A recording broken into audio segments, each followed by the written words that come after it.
They never told you that Victorian beauty was built on poison, blood, and quiet suffering. Behind every pale cheek and perfect curl was a ritual no one dared to question. The elegance you've seen in paintings hides a price most people would not endure. The truth sits in the shadows of their dressing rooms, waiting for someone willing to look closely. Tonight, you will walk into that world and see what they never said out loud. So before you feel comfortable, take a moment to like the video and subscribe to the channel only if your heart truly wants to. If you do like it, leave a little comment letting me know what time it is where you are. Now dim the lights. Adjust the pillow to fit your head. Maybe turn on a fan to create a relaxing atmosphere. And let's begin this journey together tonight.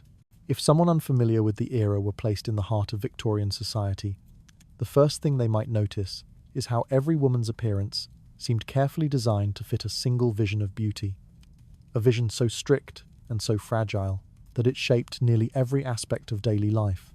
Pale skin untouched by the sun was not merely preferred, it was demanded, admired, and measured as proof of refinement. In a world where class determined one's place, the absence of a tan signaled that a woman did not work outdoors, that she belonged to a higher station, and that her life was supposedly one of comfort rather than labor. It was this belief, as much as anything else, that drove countless women to pursue whiteness at all costs. Their faces were expected to glow with softness, yet without showing any hint of the natural warmth of life. A faint blush on the cheeks, a carefully maintained redness on the lips. These details were meant to create a delicate contrast, a portrait-like perfection that echoed the paintings admired in upper-class homes. Fashion magazines repeated the same descriptions year after year, reinforcing a kind of beauty that existed more in imagination than in reality. The ideal woman was quiet, pale, gentle, and flawless, a figure shaped more by expectation than by nature. The pressure this created was immense. Women were judged before they ever spoke. Their value was weighed not by their words or their accomplishments, but by the surface of their skin and the softness of their features. Anything that did not meet the standard, such as freckles, sunburn, natural redness, visible veins, or even the way light struck the face, could be seen as a failure. And failure in a society obsessed with outward perfection felt like a moral flaw. It is almost amusing darkly and tiredly that an entire era measured virtue through something as brittle as complexion. The obsession extended beyond the skin. Thick, abundant hair was seen as the truest expression of femininity. Long curls that fell across the shoulders were admired in paintings, poetry, and public life, and countless women struggled to match those images. Hair was brushed hundreds of strokes a day, covered at night, oiled, braided, and protected, as if it were the very foundation of identity. For many it was. A woman whose hair thinned with illness or age might hide for weeks, unable to face the world. Victorian beauty was not only about appearance, but it also became a form of social survival. This standard reached into private moments and domestic routines. Morning rituals were slow and deliberate. The rooms smelled of powders and oils, with surfaces coated in the faint residue of cosmetics. Vanity tables filled with brushes, jars, and cloths became quiet battlegrounds where women fought against the natural processes of time, sunlight, and exhaustion. They were taught that their role was to be seen, and to be seen required work. If someone compared this expectation to modern standards, it would resemble the pressure of filtered images on social media, multiplied 100 times and made inescapable. Even households felt the weight of these ideals. Mothers taught their daughters early, reminding them to stay indoors, to shield their faces, to avoid any exertion that might disturb the delicate balance of their appearance. Portraits became proof of success, and gossip punished anyone who strayed too far from the accepted image. Beauty was not simply encouraged, it was enforced. What made this standard particularly cruel was how impossible it was to maintain naturally. Very few women were born with the exact complexion the era demanded. The pale skin seen in paintings was often the result of cold studios and deliberate retouching. The blush so admired in portraits was applied by the artist, not grown from health. Society expected women to resemble art, and art did not concern itself with reality. I find it unsettling that an entire culture agreed to chase a vision that existed only in its imagination. The consequences of these expectations were quiet but severe. Women avoided sunlight even to the point of illness. They wore layers of fabric that trapped heat and moisture, yet they believed the discomfort was necessary to preserve their appearance. They sacrificed comfort, movement, and even breath to fit into dresses and corsets, designed to shape the body into a silhouette admired by men who never had to endure its weight. Their days were marked by the constant awareness of how they were perceived. Social events heightened this pressure. A woman entering a room felt countless eyes measuring her value in a single glance. Skin tone, hair, volume, posture, the precision of each curl, everything became a silent test. Those who succeeded gained approval. Those who failed faced whispers, judgment, and sometimes exclusion. Beauty was treated as a currency, and maintaining it required constant attention. The strangest part is how deeply these expectations were woven into the culture. Even those who suffered under them defended their importance. Fashion journals praised the standard. Doctors invented unhealthy treatments that promised fairness or correction. Husbands encouraged their wives to maintain delicate appearances. Mothers warned daughters not to appear too strong, too active, too alive. And women caught in the center of this web repeated these teachings to one another because it was the only system they knew. The ideal of Victorian beauty was therefore not a harmless preference. It was a structure of control. It governed behavior, dictated clothing, influenced health, and shaped the way women understood themselves. It encouraged fragility and punished vitality. It rewarded those who appeared weak and refined, even when the cost was genuine suffering. This kind of beauty was not simply difficult to achieve. It was unnatural by design.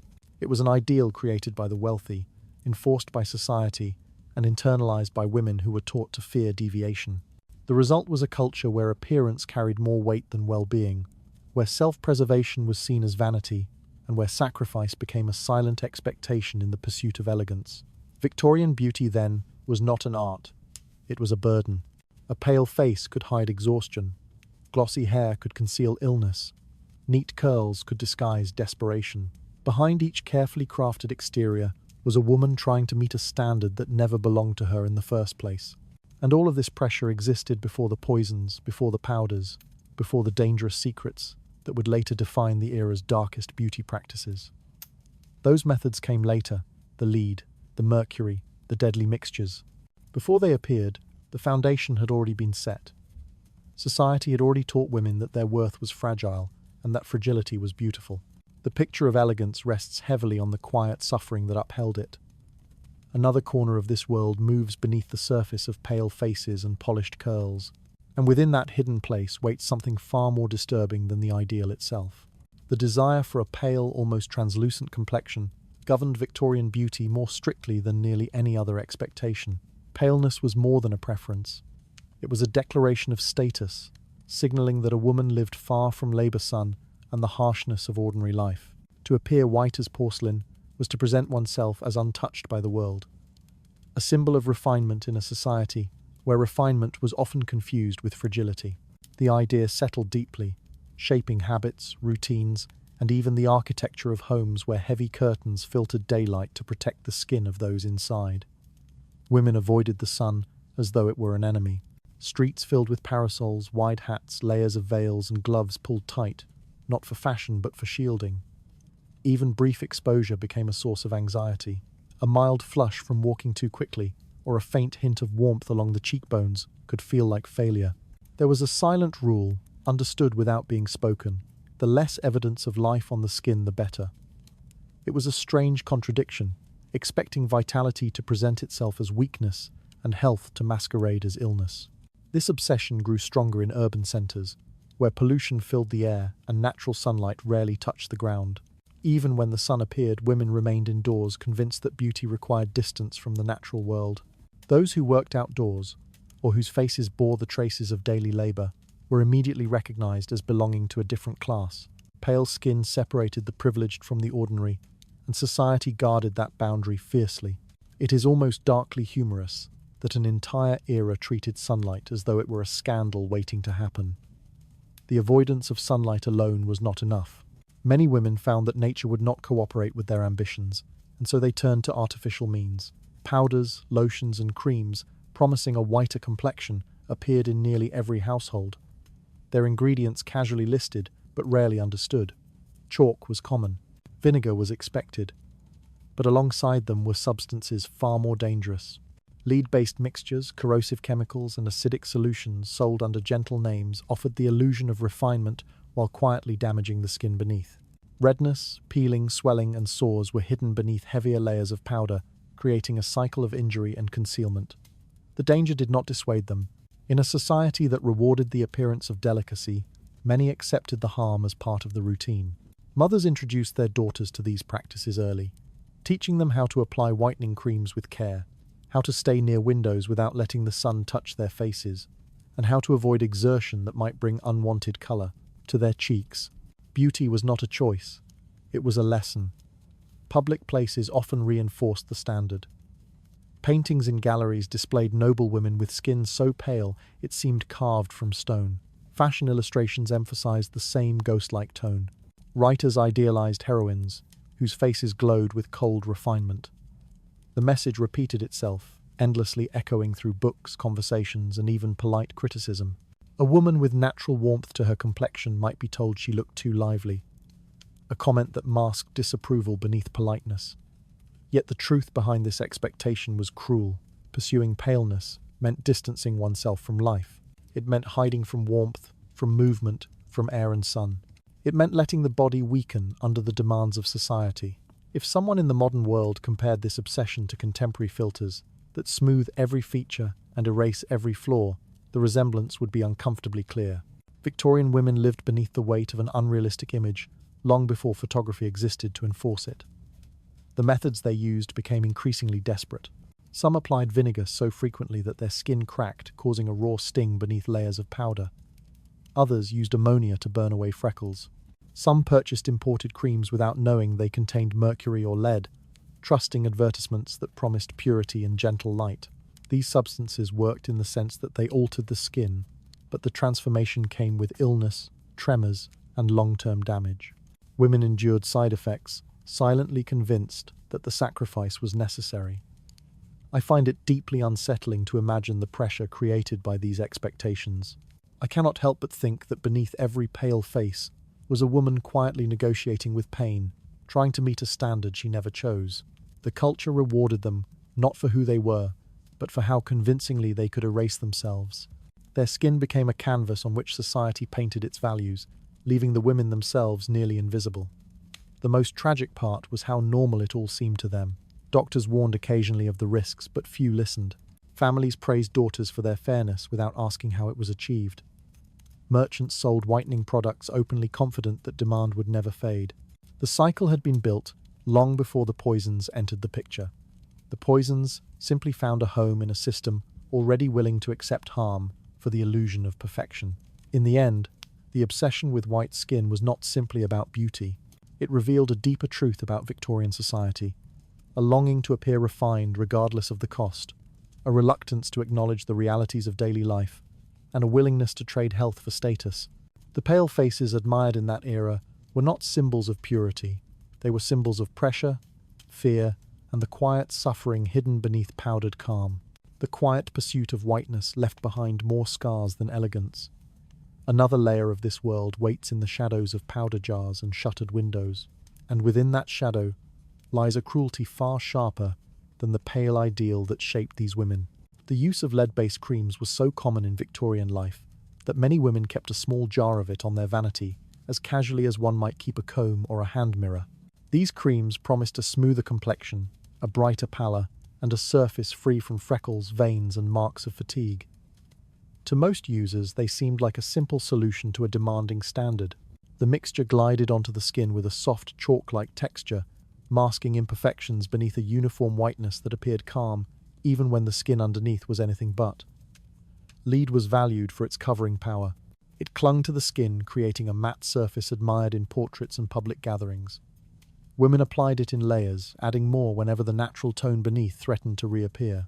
This ritual became part of daily life, repeated quietly in bedrooms, before events, meals, and outings.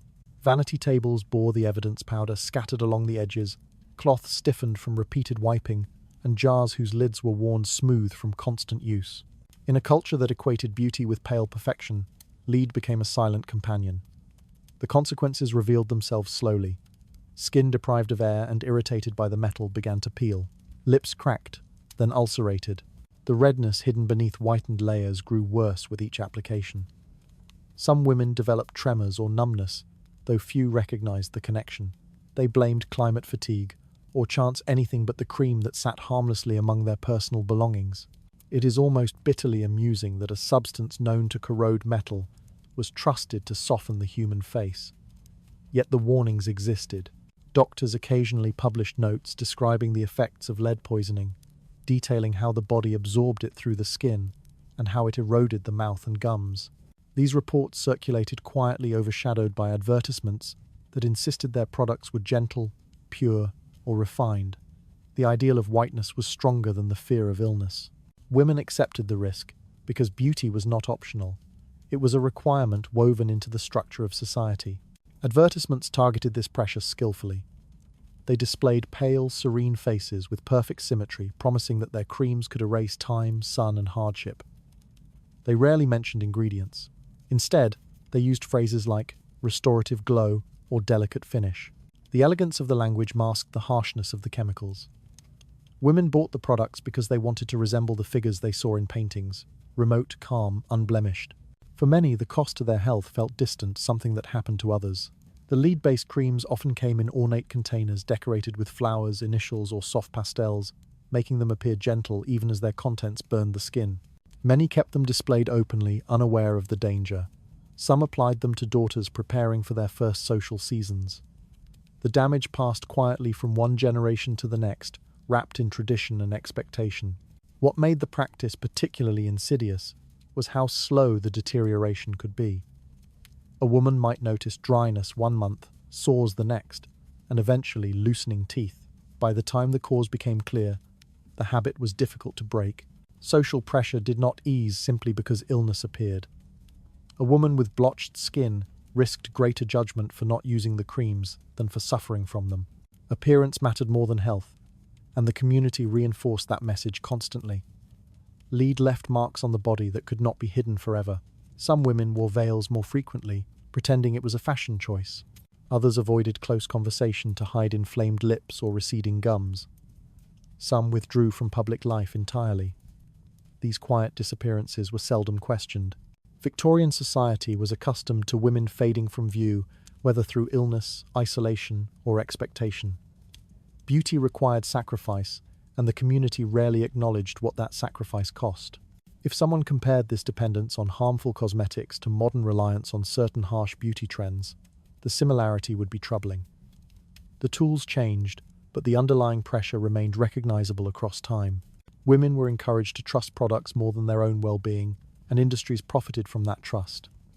Methods differed, but the pattern stayed the same. I find it quietly haunting to imagine the moment when a woman looked into her mirror and saw both the smooth whiteness she worked so hard to achieve and the painful consequences forming beneath it. I cannot help but feel that she understood the danger, yet felt unable to step away, caught between fear of harm and fear of judgment. The mirror reflected not only her face, but the weight of a society that demanded she endure in silence. Lead creams also symbolized a deeper contradiction within Victorian culture. The era celebrated scientific progress, boasting of discoveries and industrial advancements. Yet at the same time, it encouraged the widespread use of a toxic metal on the most vulnerable part of the body. The contradiction was sharp, a society praising innovation while allowing poison to define its standard of beauty. This conflict lay quietly beneath the surface, rarely acknowledged, yet ever present. The practice continued, despite the evidence. Even as women lost hair, suffered persistent fatigue, or developed tremors, many refused to abandon the creams. Habit pressure and hope combined into a powerful force. Some feared that stopping would reveal the damage already done. Others believed that beauty justified discomfort. A pale face was seen as success, and success demanded commitment. Lead did not merely cover the skin, it controlled it. It trained women to measure their worth by the mask they maintained. It taught them that pain could be hidden, and that charm required suppression of the natural self. This quiet submission shaped their lives, defining their routines and eroding their health. The influence of lead persisted long after the cream was washed off. In the end, the use of lead-based cosmetics was not simply a misguided trend, it was a reflection of the era's values. It demonstrated how easily beauty could become a form of harm disguised as refinement. It showed how societal expectations could override instinct and reason. and it revealed a truth that lingered behind many Victorian practices, that appearance often mattered more than survival. The pale mask created by lead concealed more suffering than beauty. Another layer of this world lies beneath the powders and creams that shaped it. Within that hidden layer waits a deeper cruelty than metal on skin. Across Victorian dressing tables, small jars of ointment containing mercury appeared with quiet regularity, treated not as threats, but as small luxuries meant to refine the skin. Women reached for them with the same calm familiarity they applied to powders or scented oils, convinced by reputation and repetition that these mixtures could smooth blemishes and soften the harsh marks left by time or exhaustion. What mattered most was the promise: clearer skin, fewer imperfections, and a complexion that aligned with the strict ideals imposed by society. Mercury gained its popularity because it acted quickly. Spots faded, scars seemed lighter, and the surface of the skin took on a uniform softness that many admired in dim Victorian interiors. For women who faced judgment at every gathering, this kind of immediate improvement felt like relief.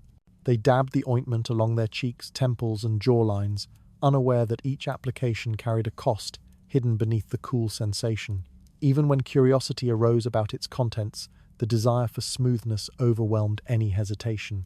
Symptoms of harm rarely appeared in dramatic ways. A slight tremble in the hands emerged first, then a persistent heaviness in the limbs. Some noticed difficulty concentrating or an unshakable sadness, but these feelings blended easily into a world where emotional strain was common. Illness was widespread, exhaustion was ordinary, and women had been taught to attribute their discomfort to weakness rather than to the products they used. It is almost grimly comical that a substance capable of damaging metal pipes was trusted to repair the most delicate skin. Vendors continued to market mercury creams with polished confidence. Advertisements assured women that these products could brighten the complexion or renew the spirit language designed to soften the truth. Decorative containers in porcelain, glass, or tin made the ointments appear refined rather than dangerous. Many buyers believed that anything presented so elegantly must be safe, a belief reinforced by fashion journals that routinely praised new beauty remedies without examining their risks. In private spaces, mothers passed these treatments to daughters without question. They encouraged gentle motions, careful application, and consistency. The routine became a form of bonding, one generation teaching the next how to maintain a facade that society demanded. Behind this tradition sat an unspoken truth. The natural appearance of a woman was considered insufficient unless altered.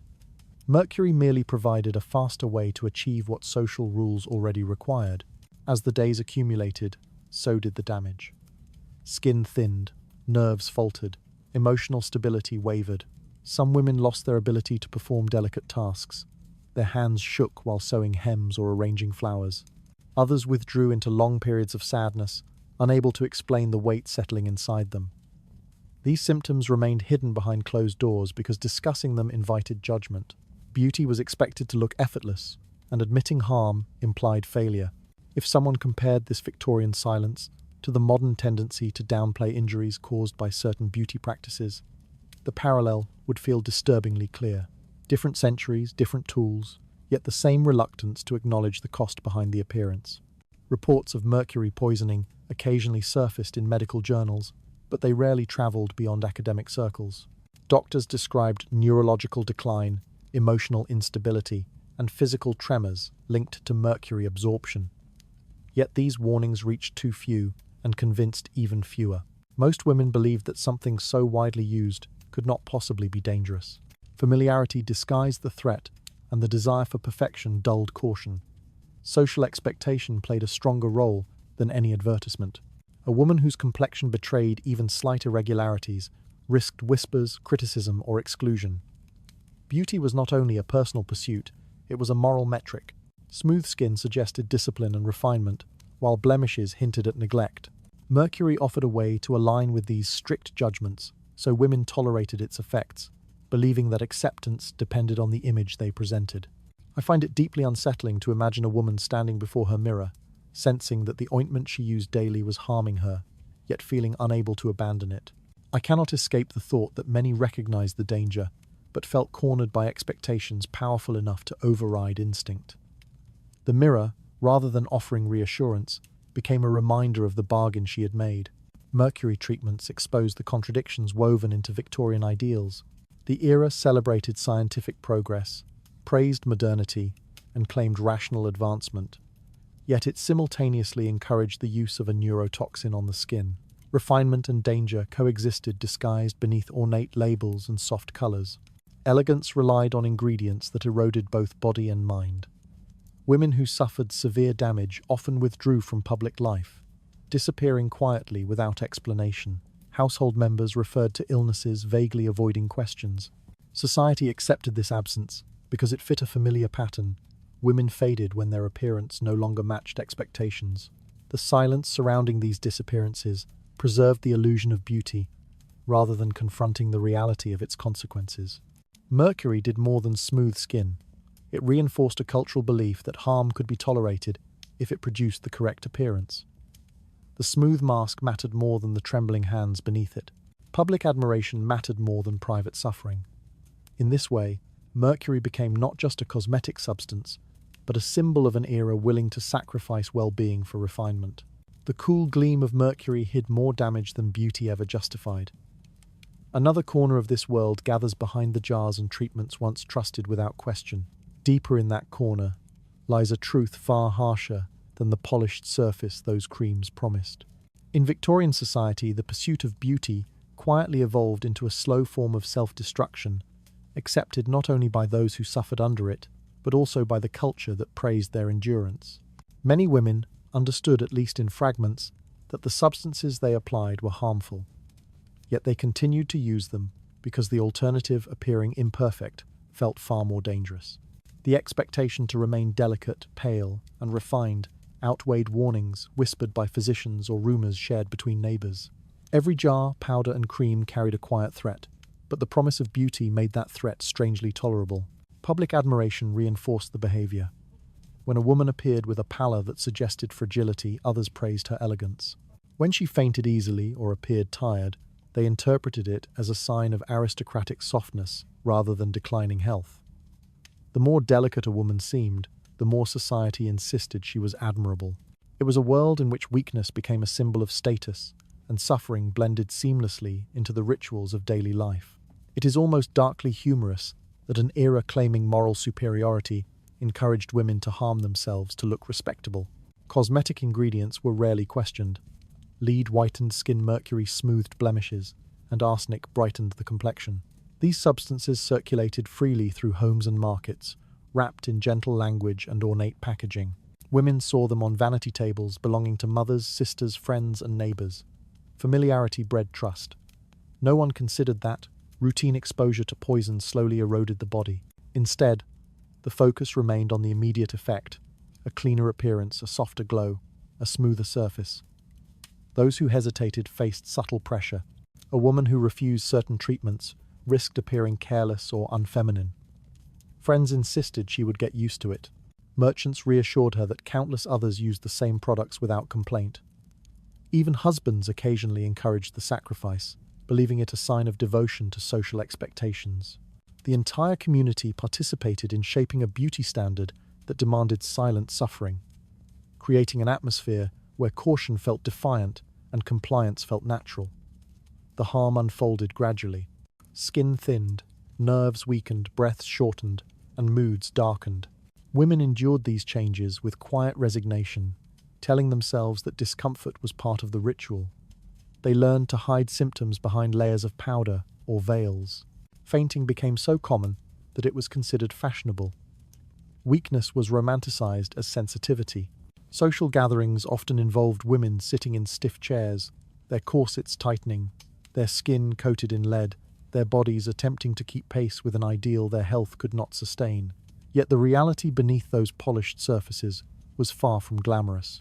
Many women lived with constant headaches, trembling hands, and persistent fatigue. Others lost hair in clumps, suffered digestive issues, or experienced emotional instability. Despite these consequences, few dared to abandon the routines. If someone compared this devotion to modern obsessions with extreme beauty trends, the similarity would be unsettling in its familiarity. The tools changed through the centuries, but the willingness to endure harm for appearance remained constant. I often find myself imagining the quiet resignation in these women's lives. I cannot escape the sense that they recognized the danger, but believed beauty demanded obedience to rituals that stripped away their strength. They lived in a world where caution was rarely rewarded, where suffering was treated as refinement, and where endurance was expected to remain unspoken. A woman might sense her health slipping yet continue the treatments, because the alternative, being seen as ordinary, felt unbearable. This culture of sacrifice was not limited to individuals. It shaped entire communities. Mothers taught daughters the same harmful routines, believing they were passing on wisdom rather than risk. Social gatherings praised the palest faces without acknowledging the poisons used to create them. Illnesses caused by cosmetics were attributed to fragile constitutions or emotional strain rather than toxic ingredients. Nobody questioned why so many fainted or why so many teeth loosened. To admit the truth would threaten the stability of the beauty ideal itself. Merchants capitalized on the silence. They marketed poisons as luxuries, promising transformation with gentle words and painted labels. They emphasized elegance, purity, and refinement carefully, avoiding the reality of what their products contained. The marketplace thrived on these illusions, feeding a cycle where desire and danger intertwined with unsettling ease. Behind closed doors, some women tried to reduce their usage or switch to gentler alternatives, but the results rarely satisfied them. Imperfections reappeared, sunspots returned, and blemishes resurfaced. The mirror became a daily reminder of the impossible standard they had internalized. Fear of judgment pushed them back toward the very substances that harmed them. A flawless appearance carried more weight than physical well-being, and Victorian society quietly applauded their willingness to maintain the illusion. Beauty in this context was not merely aesthetic. It was a performance built on denial. Women were expected to ignore discomfort, endure pain, and accept risk. Their suffering became invisible beneath the powders that concealed it, hidden not only from those around them, but often from themselves. In this silence, the beauty ideal tightened its grip, turning personal harm into a collective ritual shared across generations. What emerges from these practices is a portrait of a culture where poison was an ordinary companion. Women did not seek danger. They sought acceptance. They did not hope for suffering. They hoped for admiration. Every choice they made was shaped by a system that valued appearance above health, fragility above vitality, and compliance above self-preservation. The delicate glow admired by Victorian society rested on layers of unseen suffering.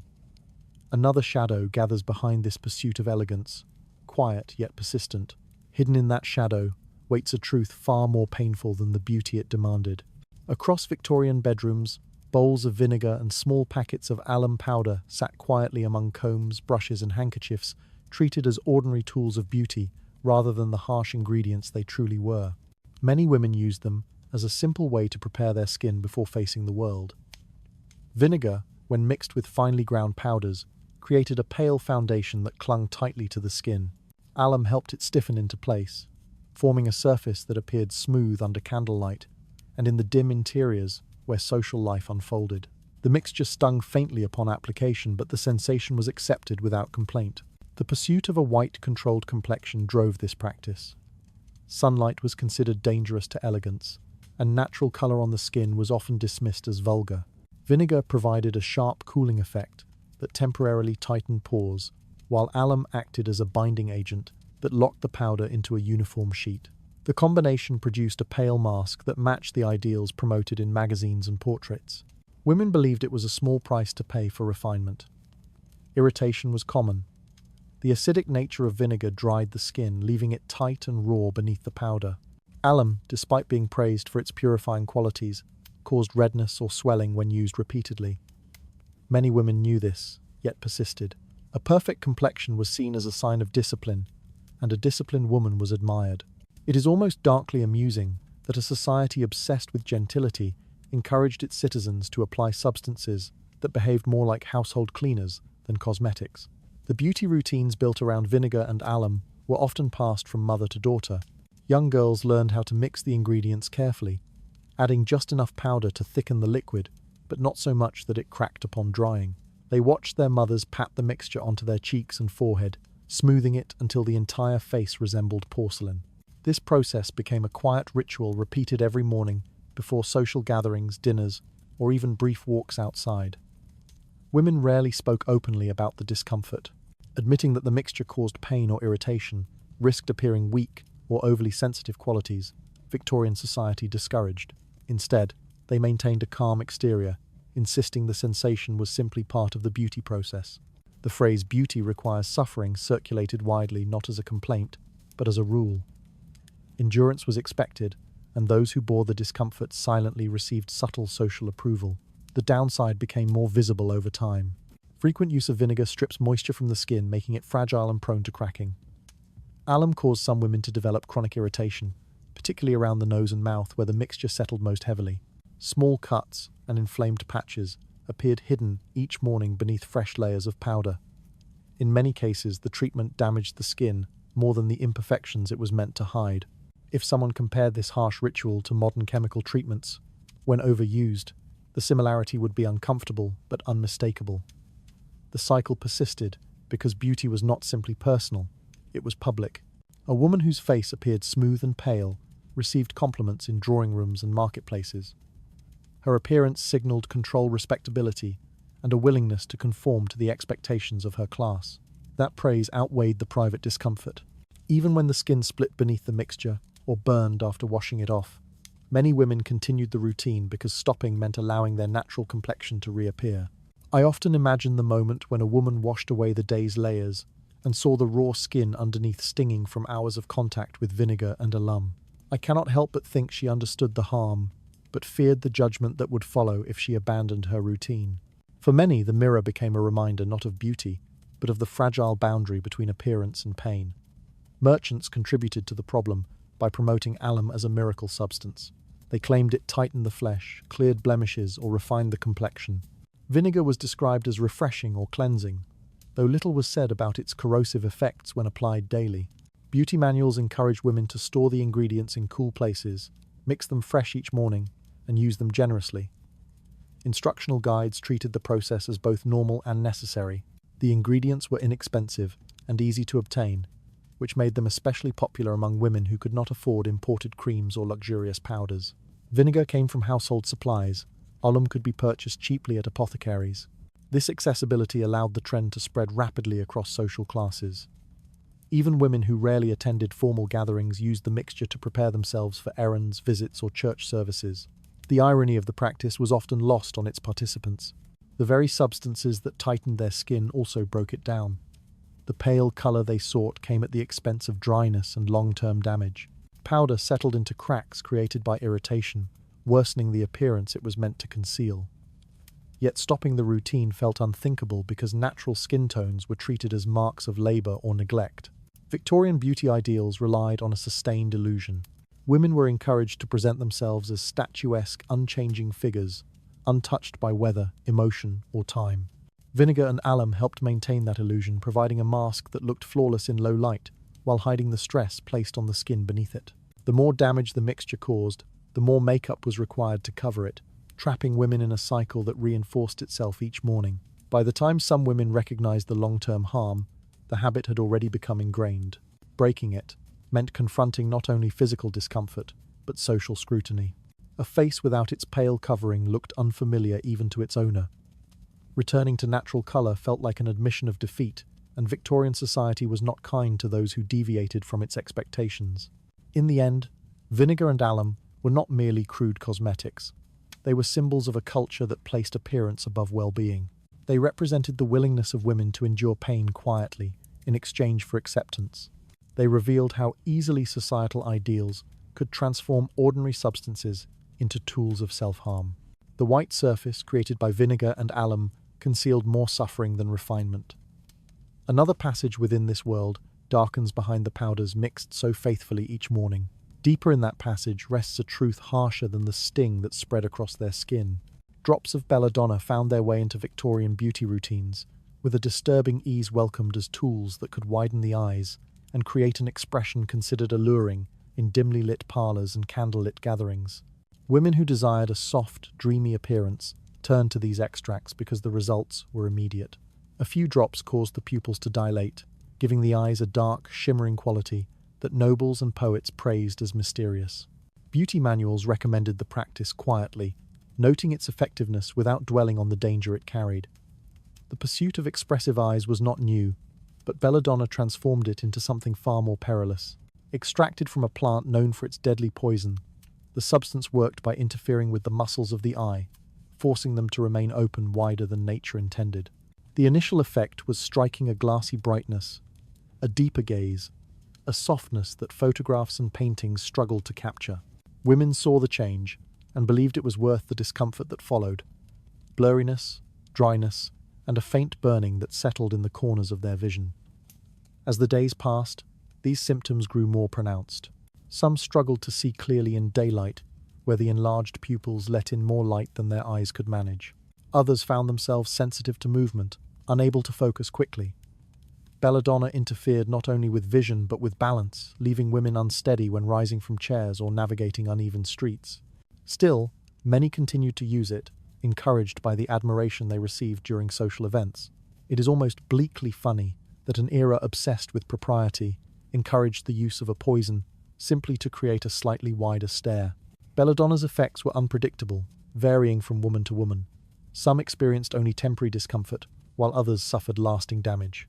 Repeated use strained the eye muscles until they weakened, leading to chronic blurred vision. A few lost their sight entirely, though these cases were often attributed to unrelated causes or dismissed as unfortunate accidents. Victorian society, eager to preserve the glamour of its beauty rituals, avoided drawing connections between cosmetics and the illnesses they produced. In private, the experience could be unsettling.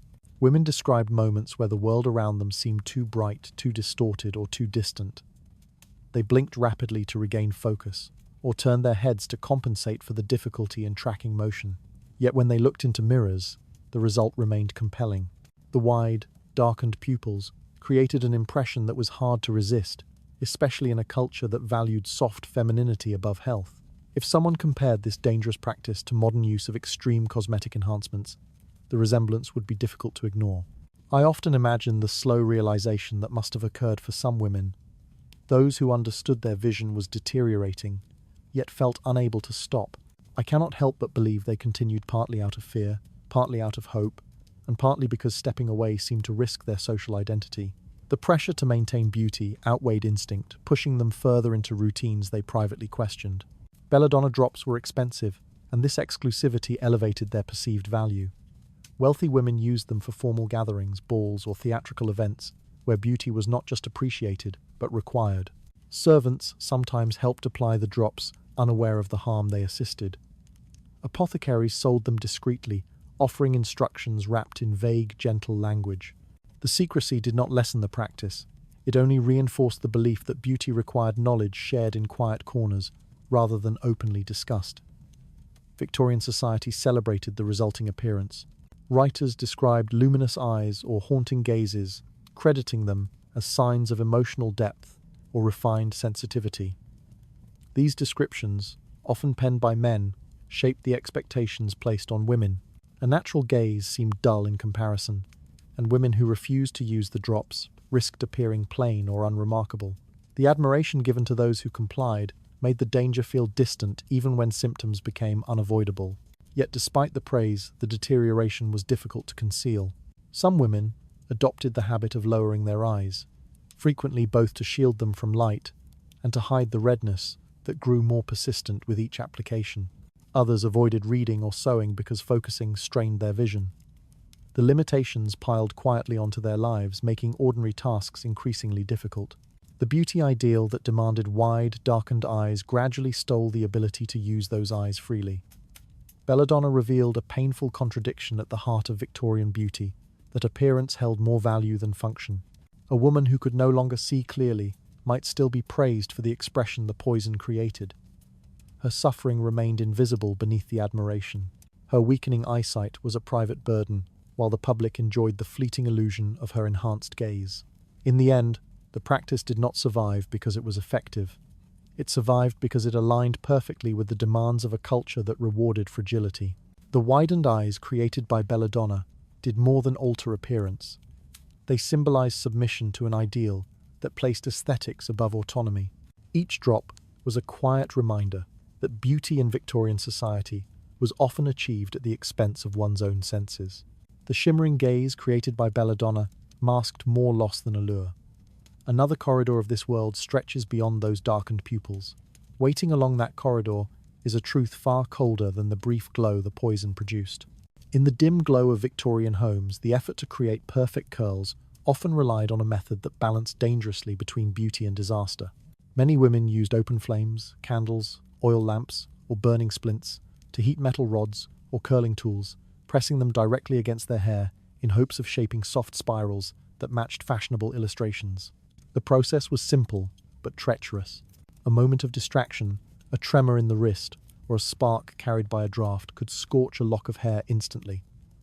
The tools varied, but the risk remained constant. Some used heated irons, while others held strands of hair closer to the flame itself, calculating the distance by instinct.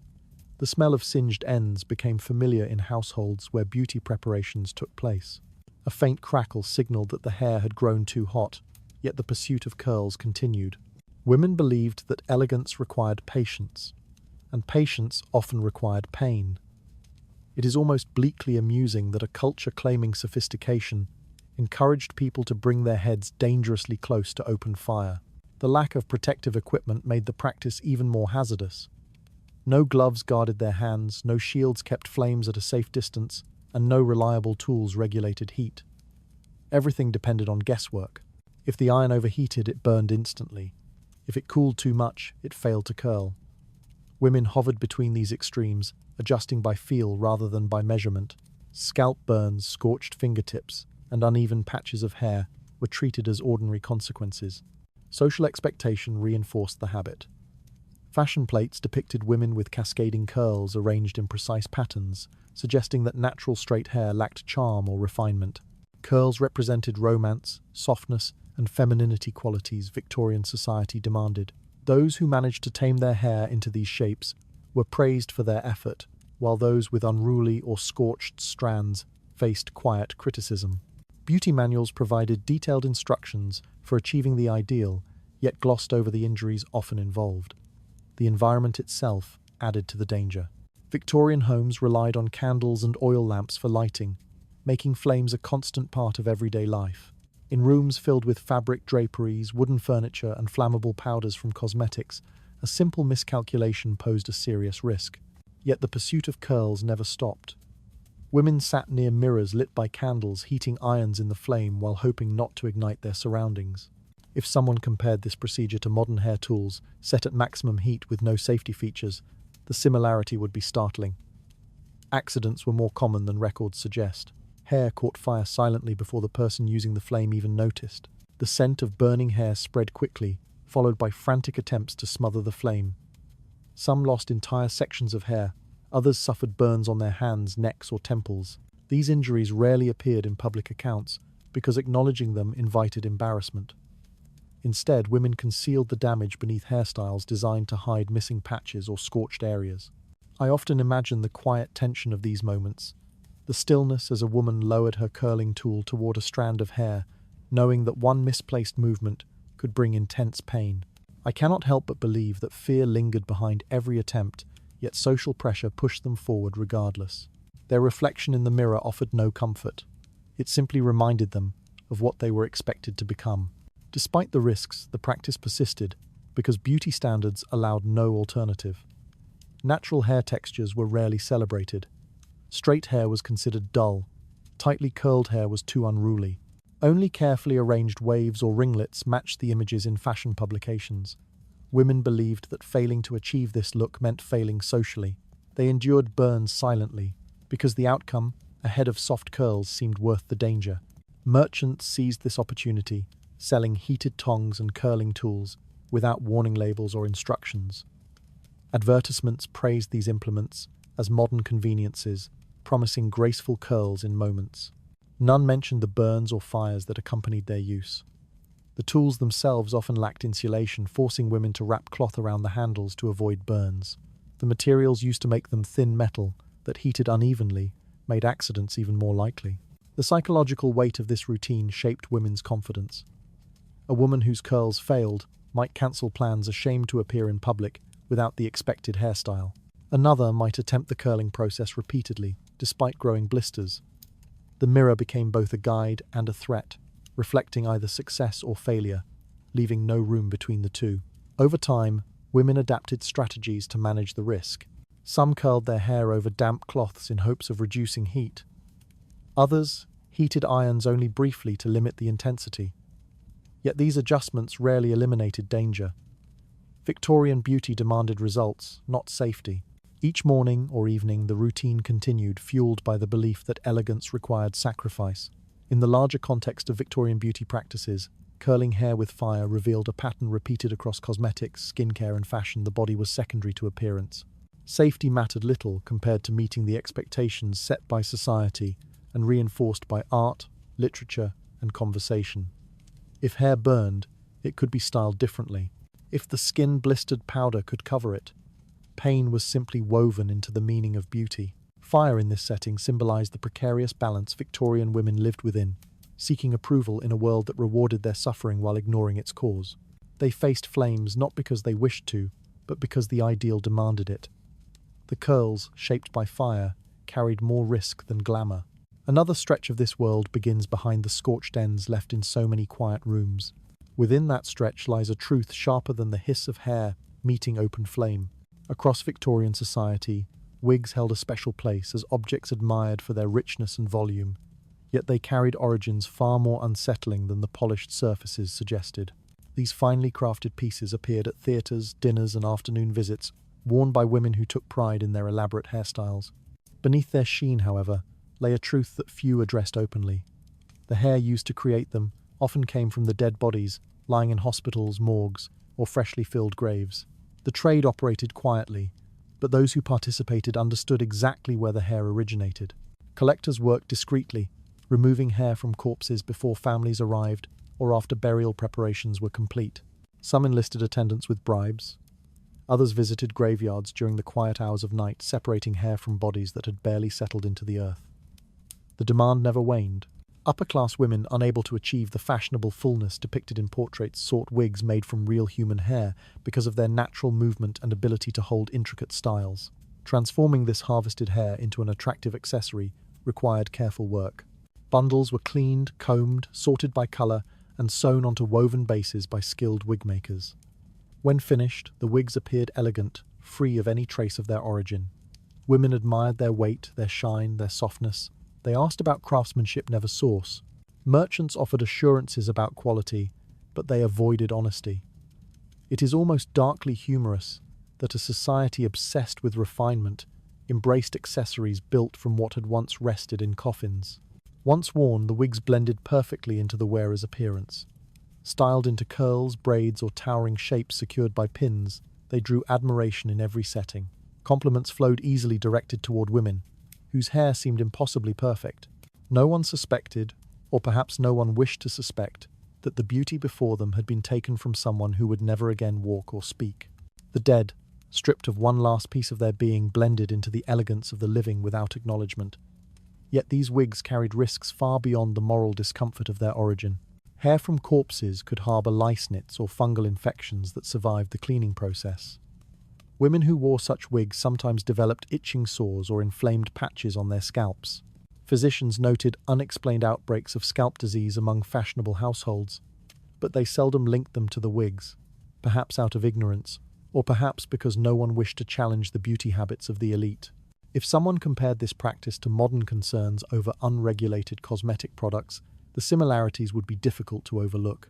I often picture the women who felt the irritation first, the sudden itch beneath the woven base, the warmth rising along the scalp, the patches of redness revealed when the wig was removed at night. I cannot help but believe some suspected the truth, even if they refused to articulate it. The implications were too unsettling, threatening the entire foundation of a beauty ritual upheld by their peers. The wigs persisted because they filled a need that Victorian society created. Hair loss was common among women due to tight hairstyles, frequent washing with harsh soaps, and poor nutrition. Elaborate social expectations left little room for natural imperfections. Wigs provided instant fullness and shape, allowing women to appear composed even when their own hair thinned or broke. The fear of judgment outweighed concerns about safety or ethics. Merchants capitalized on the trend by expanding their sources. Hair was imported from prisons, workhouses, and impoverished regions of Europe, where people sold their hair for a few coins.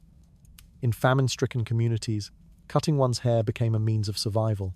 Even when the hair came from the living, it was obtained through exploitation. Buyers seldom asked questions. The final product was glossy, styled, and anonymous, the suffering behind it invisible. Victorian ideals reinforced the desire for such wigs. They symbolized stability, beauty, and discipline. Hair that never wilted in humidity or lost shape during the evening was considered a mark of refinement. Natural hair, with its unpredictability, was viewed as inferior. A wig made from the dead offered a strange, unsettling advantage. It was unaffected by life itself. Yet beneath that polished illusion, these wigs blurred boundaries between the living and the dead. They turned the remains of a human being into a social ornament, rewriting the last chapter of someone's existence without consent. Women did not wear them out of malice. They simply followed the expectations of a culture that demanded perfection, regardless of cost. There is a cold stillness in imagining a ballroom filled with women, whose gleaming hairstyles moved softly as they danced, unaware or unwilling to be aware that their curls were borrowed from bodies lowered into the earth only days or weeks earlier. The music swelled, the chandeliers cast their glow, and beneath the display of elegance lay a truth few dared acknowledge. The wigs survived because they answered practical needs while fulfilling societal demands. They provided transformation, protected women from scrutiny, and elevated their presence in public spaces. Their disturbing origins faded beneath admiration from others and pressure to conform. Beauty in Victorian society often asked women to carry burdens they never chose, and wigs crafted from the dead were merely another burden disguised as sophistication. The polished wigs, worn so confidently, masked more unease than splendor. Another turn in this world lies just past the woven strands arranged so carefully. Along that turn rises a truth colder than the quiet trade that supplied those strands. Throughout Victorian society, an unsettling truth drifted quietly beneath layers of silk, dresses, jeweled accessories, and polished appearances. Part of the era's celebrated beauty was constructed directly from the remains of the dead. Fashionable women walked through theatres, dinner halls, and gardens, wearing adornments that had once belonged to bodies no longer living. Most never questioned where these materials came from.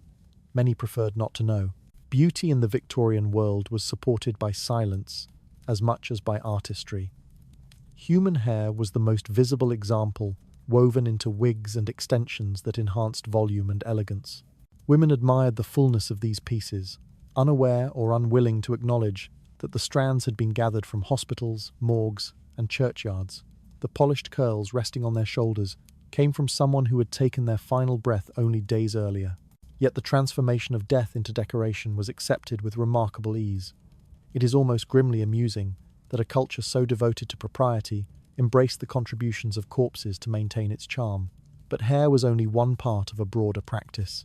Bones were sometimes carved into decorative combs, buttons, or small accessories sold in markets and workshops. These objects, made smooth and pale through careful polishing, resembled ivory or other refined materials. Their origins remained unstated, but craftsmen knew where they came from. Victorian consumers, drawn to the graceful shapes and muted tones, rarely asked questions.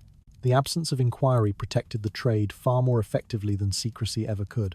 This idea that beauty could be assembled from the dead shaped the era's aesthetics in subtle ways. Jewelry containing hair from deceased relatives was worn proudly, though this tradition occupied a different emotional space. Mourning jewelry, for all its somber sentiment, still contributed to the normalization of using human remains as ornaments.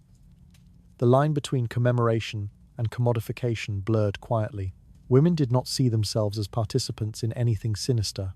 They followed fashion, trusting that what was presented to them as elegant must therefore be acceptable. Social norms smoothed away discomfort. If an accessory appeared refined, it was treated as such regardless of its origin. If someone compared this strange reliance on the dead to modern debates about unethical beauty, sourcing the resemblance would be difficult to ignore. I often imagine the moment when a woman adjusted her wig before an evening gathering. She might have admired its softness, its sheen, its perfect arrangement.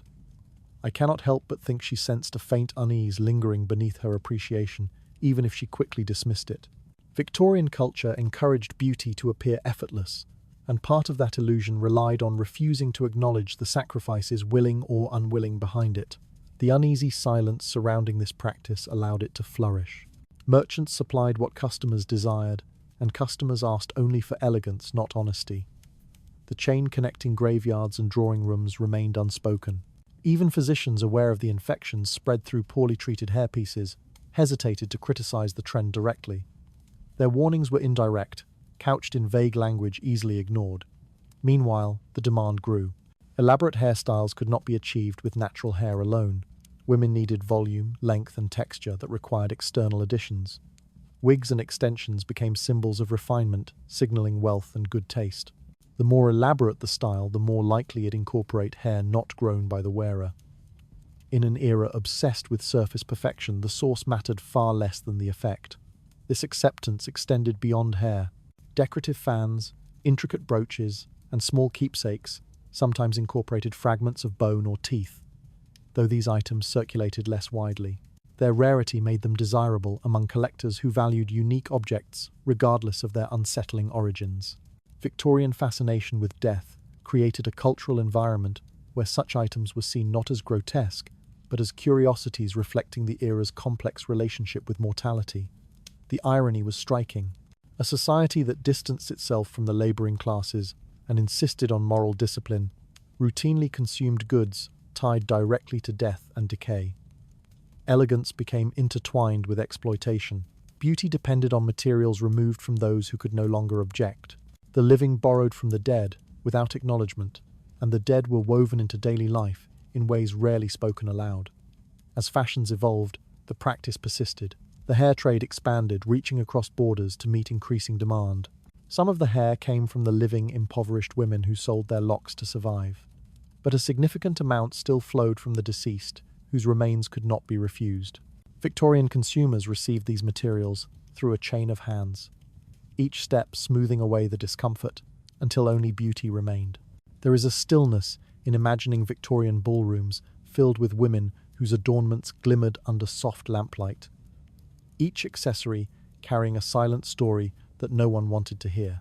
Beauty in this era was not simply an expression of personal taste. It was a complex, layered construction resting on both industry and indifference. When appearance mattered above all else, the origin of its components became irrelevant. The dead played an unspoken role in sustaining the aesthetics of the living. Their hair, their bones, even their physical remnants contributed to an ideal composed of quiet compromises and cultural blindness. The Victorians called it elegance. History calls it something else. The elegance built upon the dead revealed more cruelty than refinement. Another section of this world unfolds just past the polished surfaces worn so confidently. From that section rises a truth darker than the admiration that kept these practices alive. Victorian beauty valued symmetry so intensely that even eyebrows' thin, fragile lines of expression became objects of reconstruction. Women who felt their natural brows were too sparse, too uneven, or too light turned to an unusual solution, shaving them off entirely and replacing them with artificial brows made from the fur of mice. The practice developed quietly, circulating through beauty manuals, servants' whispers, and milliners who sold small packets of carefully trimmed pelts. The result was considered refined, elegant, and gently aristocratic, even though the process itself bordered on the grotesque. Preparation began with removing the existing eyebrows using small razors sharpened for delicate work. Once the skin was bare, wigmakers crafted thin strips of mouse fur into elegant arcs that mimicked the fashionable shapes of the time. These tiny constructions were glued directly onto the skin, using adhesives that varied from plant resins to mixtures containing lead or other irritants. The attachment might last through a social event if applied carefully, though humidity, sweat, or simple movement could loosen the edges. Women prized the look because it created precision that no natural brow could achieve. Mouse fur was soft, fine, and responsive to shaping. Unlike human hair, it allowed for perfect uniformity. Beauty illustrations often depicted brows that arched with delicacy, framing the eyes in a way that felt purposeful and controlled. Natural brows, by comparison, appeared unpredictable, too expressive, too resistant to manipulation. It is almost darkly amusing that an era obsessed with noble refinement embraced the fur of tiny scavengers as its symbol of elegance. Yet hygiene posed a constant threat. Mouse fur, even when cleaned, carries the risk of harboring bacteria or parasites. Some pieces were prepared hastily by merchants eager for profit, skipping thorough sanitation. Women who wore these brows sometimes developed itching redness or even small infections along the upper ridge of the eyelids. Physicians attributed these symptoms to cosmetic sensitivities without identifying the true cause. After all, acknowledging that the fashionable brows came from mice would have challenged the delicate illusions of aristocratic beauty. The adhesives themselves intensified the risk. Some formulas were made with harsh chemicals that irritated the skin or caused it to peel. Others lacked strength, requiring frequent reapplication that left the skin raw. On warm days, the brows could detach entirely, sliding out of place or shifting subtly, forcing the wearer to excuse herself discreetly to make repairs. If someone compared this unpredictable routine to modern adhesive beauty products at their worst, the resemblance would be uncomfortable and undeniable. I often picture the quiet moment before a gathering when a woman leans close to her mirror, aligning the tiny arcs with steady hands. I cannot help but think she felt a mix of anxiety and determination as she pressed them into place, hoping they would hold through the evening. Behind the calm expression expected of her, there must have been a lingering fear that the illusion could fail at any moment. Despite these challenges, mouse fur eyebrows became a marker of social status. Women of the upper class embraced them readily, while those of modest means attempted cheaper imitations using other animal hairs or even threads dyed to match their complexion. True mouse fur, however, remained the material of choice due to its fine texture and subtle sheen. Servants learned to care for these delicate pieces, storing them carefully in small boxes lined with cloth to prevent damage. Merchants capitalized on the trend by offering brows in a range of shapes and tones. Some were bold and angular, others were soft and rounded. High-end versions came perfumed or treated with powders to mimic natural hues. Advertisements hinted at continental styles, borrowing inspiration from France or Italy, though the materials remained the same. Women believed these brows elevated their appearance, granting them control over expressions that might otherwise betray emotions. There was a deeper cultural element at play as well. Victorian society prized restraint, especially among women. Emotions were to be contained, softened, and presented in careful moderation. Natural eyebrows, with their capacity to reveal surprise, anger, or curiosity, conflicted with this ideal. Artificial brows created a mask, one that smoothed expression into a controlled, graceful line. Beauty here was not simply enhancement, it was uniformity. The practice persisted, not because it was comfortable, but because it aligned perfectly with the values of the era. Women accepted the risk of infection, the discomfort of harsh adhesives, and the fragility of the brows themselves, because the social rewards were significant. Compliments flowed more readily, portraits looked more refined, and interactions carried an added layer of elegance when framed by carefully crafted arcs. Yet beneath the polished appearance lay a precarious truth: the brows could fail at any time. A sudden movement, a warm room, or an accidental touch could shift them. Some women experienced the humiliation of feeling an edge lift during a conversation, forcing them to maintain composure while fearing exposure. Servants sometimes carried small repair kits containing adhesive powder and replacement pieces. Over time, the tension between beauty and practicality became increasingly evident. Women who wore the brows regularly developed sensitivity along the brow line, sometimes losing the ability to regrow natural hair. Scar tissue formed in severe cases, making the artificial brows not just an accessory but a necessity. Victorian standards left no room for natural imperfection, trapping women in cycles, shaped by expectations they never chose. The mouse fur eyebrows ultimately symbolized more than a fashion trend. They revealed the lengths Victorian women were compelled to go to meet ideals imposed upon them. Beauty required control, and control often required artifice. In this world, even the smallest features were subject to scrutiny and reconstruction, no matter how unsettling the materials involved. The delicate brows, crafted from mouse fur, concealed more vulnerability than elegance. Another curve of this world extends just beyond the thin arcs pressed so carefully into place. From that curve rises a truth harsher than the quiet precision that shaped each borrowed strand. Victorian women sought lips that appeared bright, lively, and delicately defined, even as the rest of their beauty ideals favored pale, almost ghostly complexions. This contrast made the lips an important focal point, one that needed careful accentuation. To achieve the coveted rosy shade, many turned to red lead pigment substances, whose toxicity was known yet widely dismissed. The color produced by these pigments was rich and immediate, a shade that stood out under gaslight and candle glow. In a world captivated by appearances, the danger behind the brightness faded easily into the background. Red lead was available in various forms, ranging from powders mixed into balms to moisturizing creams tinted with pigment. Women applied it using small brushes, fingers, or cloth-wrapped sticks stored among their grooming tools. Upon contact with the skin, the pigment adhered firmly, creating a sheen that seemed almost luxurious. The transformation was enough to make cheeks appear brighter and to draw attention during conversations. It is almost bleakly humorous that a society priding itself on elegance relied on a substance often used in paints and industrial materials to achieve its charming smiles. The hazard lay not only in the pigment's toxicity, but in the way it was absorbed. Lips with their thin and delicate skin absorbed red lead easily. Each application increased the amount entering the bloodstream. Women who used the pigment daily experienced early symptoms: dizziness, mild nausea, twitching muscles, or strange tingling sensations along the mouth. These signs were typically brushed aside as exhaustion or nerves. Victorian life offered countless explanations that conveniently masked the real cause. Manufacturers promoted the pigment with careful wording, praising its vibrancy while avoiding mention of its risks. Beauty manuals described it as intensifying youthful or delightfully warm. Merchants even claimed the pigment moisturized the lips, though this was far from true. The substance often dried the skin, causing cracks that allowed more lead to enter the body. The result was a cycle of dependency. Damaged lips required more pigment to look smooth, leading to greater exposure. For some women, the consequences were severe. Lead poisoning crept throughout the body, gradually attacking the nervous system first. Hands trembled, vision blurred, and muscles weakened. In extreme cases, eyelids drooped so heavily that women struggled to keep their eyes open, startling symptoms that physicians rarely linked to cosmetics.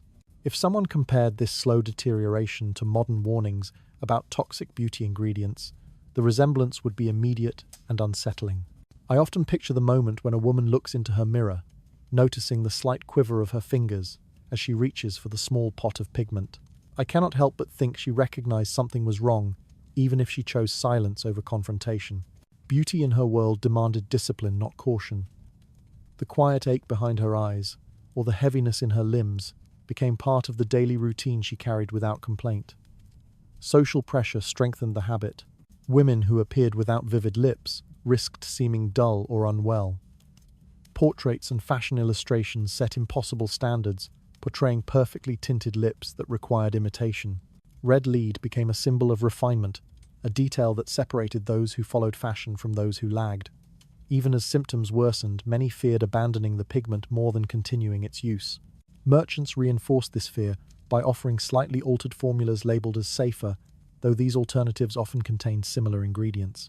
The illusion of choice comforted customers, allowing them to believe they had minimized their risk. In reality, the distinction was superficial. The pigment's toxic nature remained unchanged, and its effects accumulated slowly with each application. Some women attempted to reduce exposure by limiting use to special occasions, but these attempts rarely succeeded.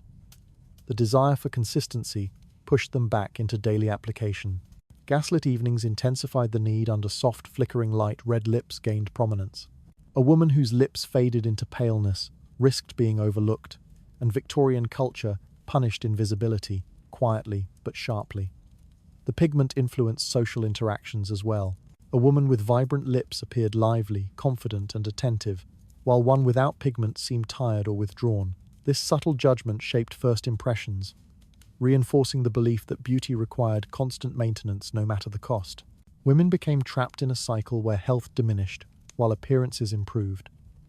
Over time, lead poisoning manifested in unmistakable ways. Some women developed facial twitching headaches or chronic fatigue. A few collapsed suddenly, their conditions dismissed as weakness or hysteria, diagnoses often applied to women without meaningful investigation. Physicians prescribed tonics, rest, or changes in diet, unaware that the very lips of their patients held the truth. Yet even as these symptoms grew more pronounced, the pigment maintained its appeal. Beauty standards remained rigid, and the fear of appearing imperfect overshadowed the threat of sickness. Victorian culture valued aesthetics above safety, discipline above comfort. Women were expected to endure quietly presenting polished faces, regardless of the turmoil beneath the surface. Eventually, whispers about the dangers circulated within certain circles. Some merchants quietly shifted to less harmful alternatives, though these changes arrived slowly and inconsistently. Many women continued using red lead simply because they had no trusted replacement or because habit had grown stronger than caution. The consequences remained invisible only until they became undeniable. Red lead on the lips symbolized more than a cosmetic choice. It embodied the Victorian paradox. The era celebrated progress, science, and refinement, while simultaneously embracing practices that harmed its own citizens. Beauty became a negotiation between admiration and deterioration, with women bearing the weight of both. The vivid color brought by red lead exposed more harm than vitality. Another stretch of this world unfurls, just past the bright pigment pressed onto countless lips. Through that stretch rises a truth heavier than the glow that once drew every gaze. Beauty standards of the 19th century often demanded an appearance that suggested delicate health rather than true vitality, pushing women toward methods that weakened the body to enhance the face.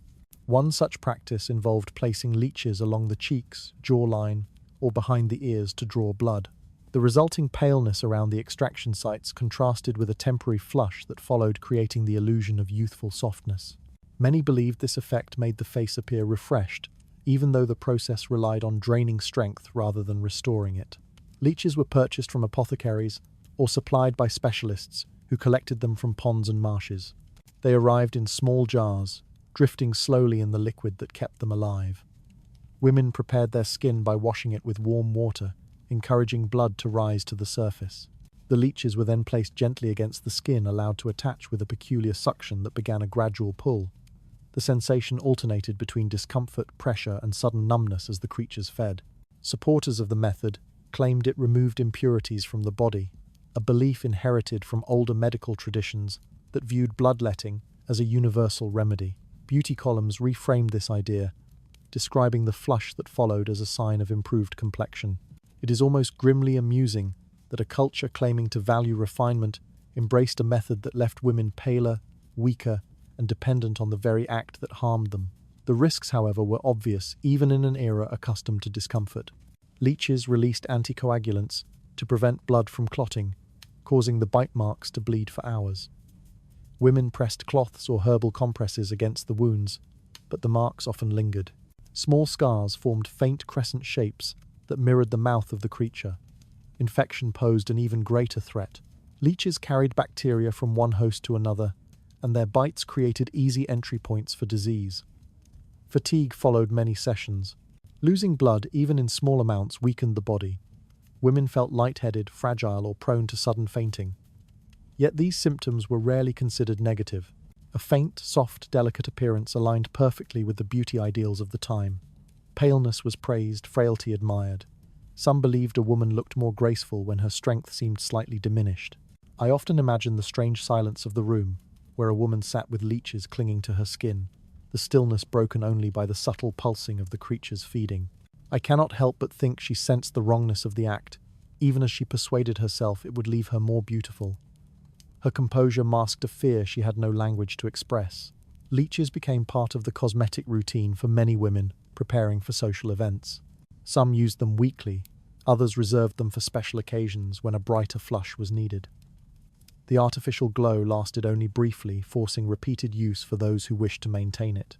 Women who experienced worsening symptoms continued nonetheless, pressured by the unspoken rule that beauty required effort, often painful effort. If someone compared this ritual to modern beauty treatments pushed far beyond their safe limits, the resemblance would be hard to deny. Both reflected a willingness to trade comfort, health, or safety for a fleeting image crafted to please others. The true cost revealed itself slowly in a body that grew weaker with each attempt at looking better. Doctors at the time offered contradictory views. Some still believed in bloodletting as a legitimate treatment, while others quietly warned against overuse.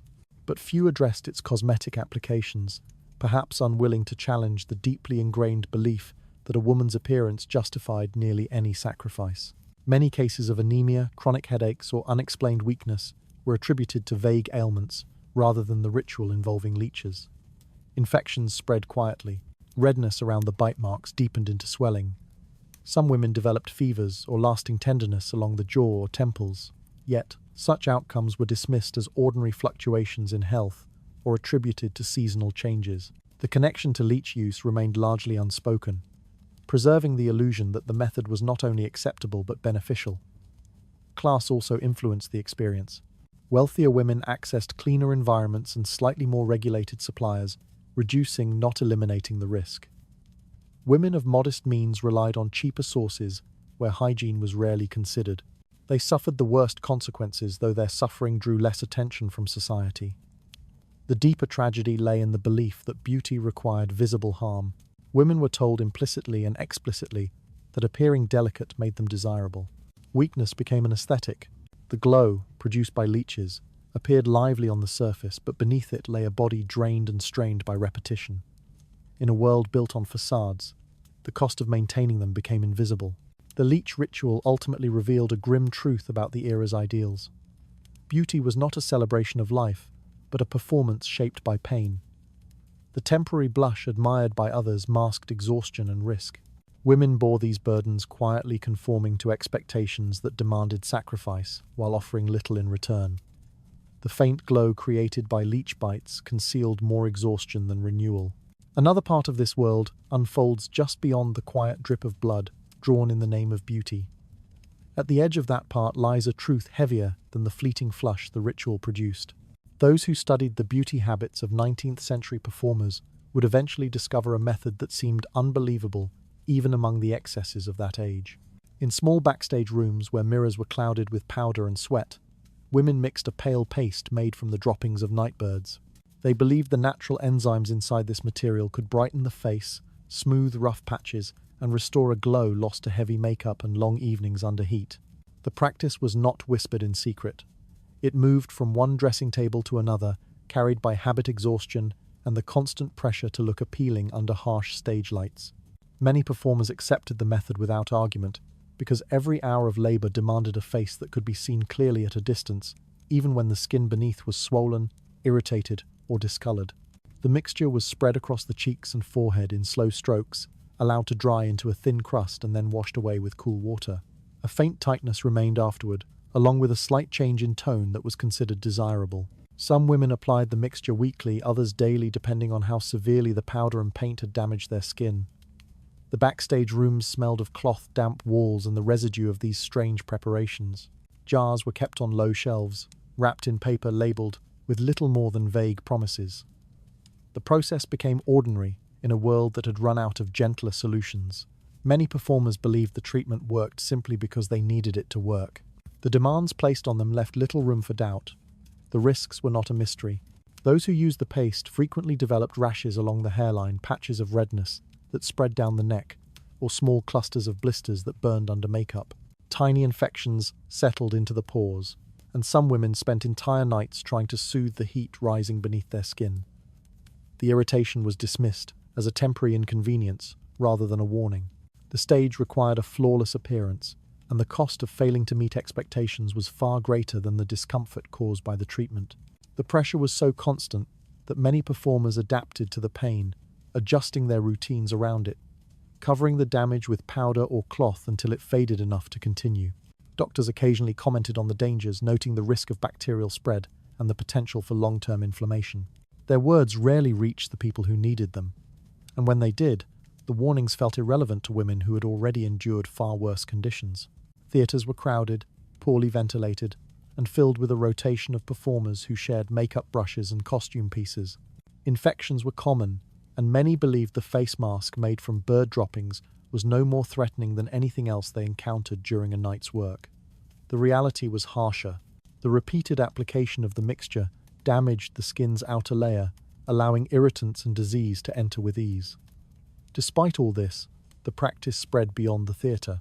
Some members of the upper class adopted it, quietly separating the idea from its origin in the world of performers.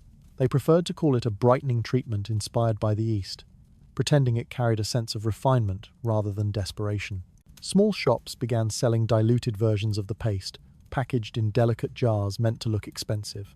The association with artists and entertainers made the method appear exotic in the eyes of society, even though it was nothing more than a mixture of waste and hope.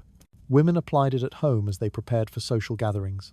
convinced that a brief sting on the skin was a fair exchange for the pale, smooth complexion promoted by gossip and fashion pages. Some believed the treatment was safe because the irritation faded quickly. Others believed the burning sensation meant the mask was working. It is almost ironic that the moment of pain was interpreted as a sign of improvement rather than a reminder of the method's true nature. The logic reflected the broader attitude toward beauty. During the Victorian era, discomfort was acceptable and even expected if it created a surface that matched society's demands. The pursuit of appearance rarely paused to consider health. In a modern world, the idea of rubbing such a mixture onto the face would resemble using industrial waste as a skincare routine. And yet, the Victorians treated it as if it were a thoughtful remedy. Cleanliness and safety mattered far less than conformity. I find it difficult to imagine the quiet determination required to spread such a mixture across one's skin, knowing the relief that followed was brief and the risk unending. The cycle deepened as performers aged.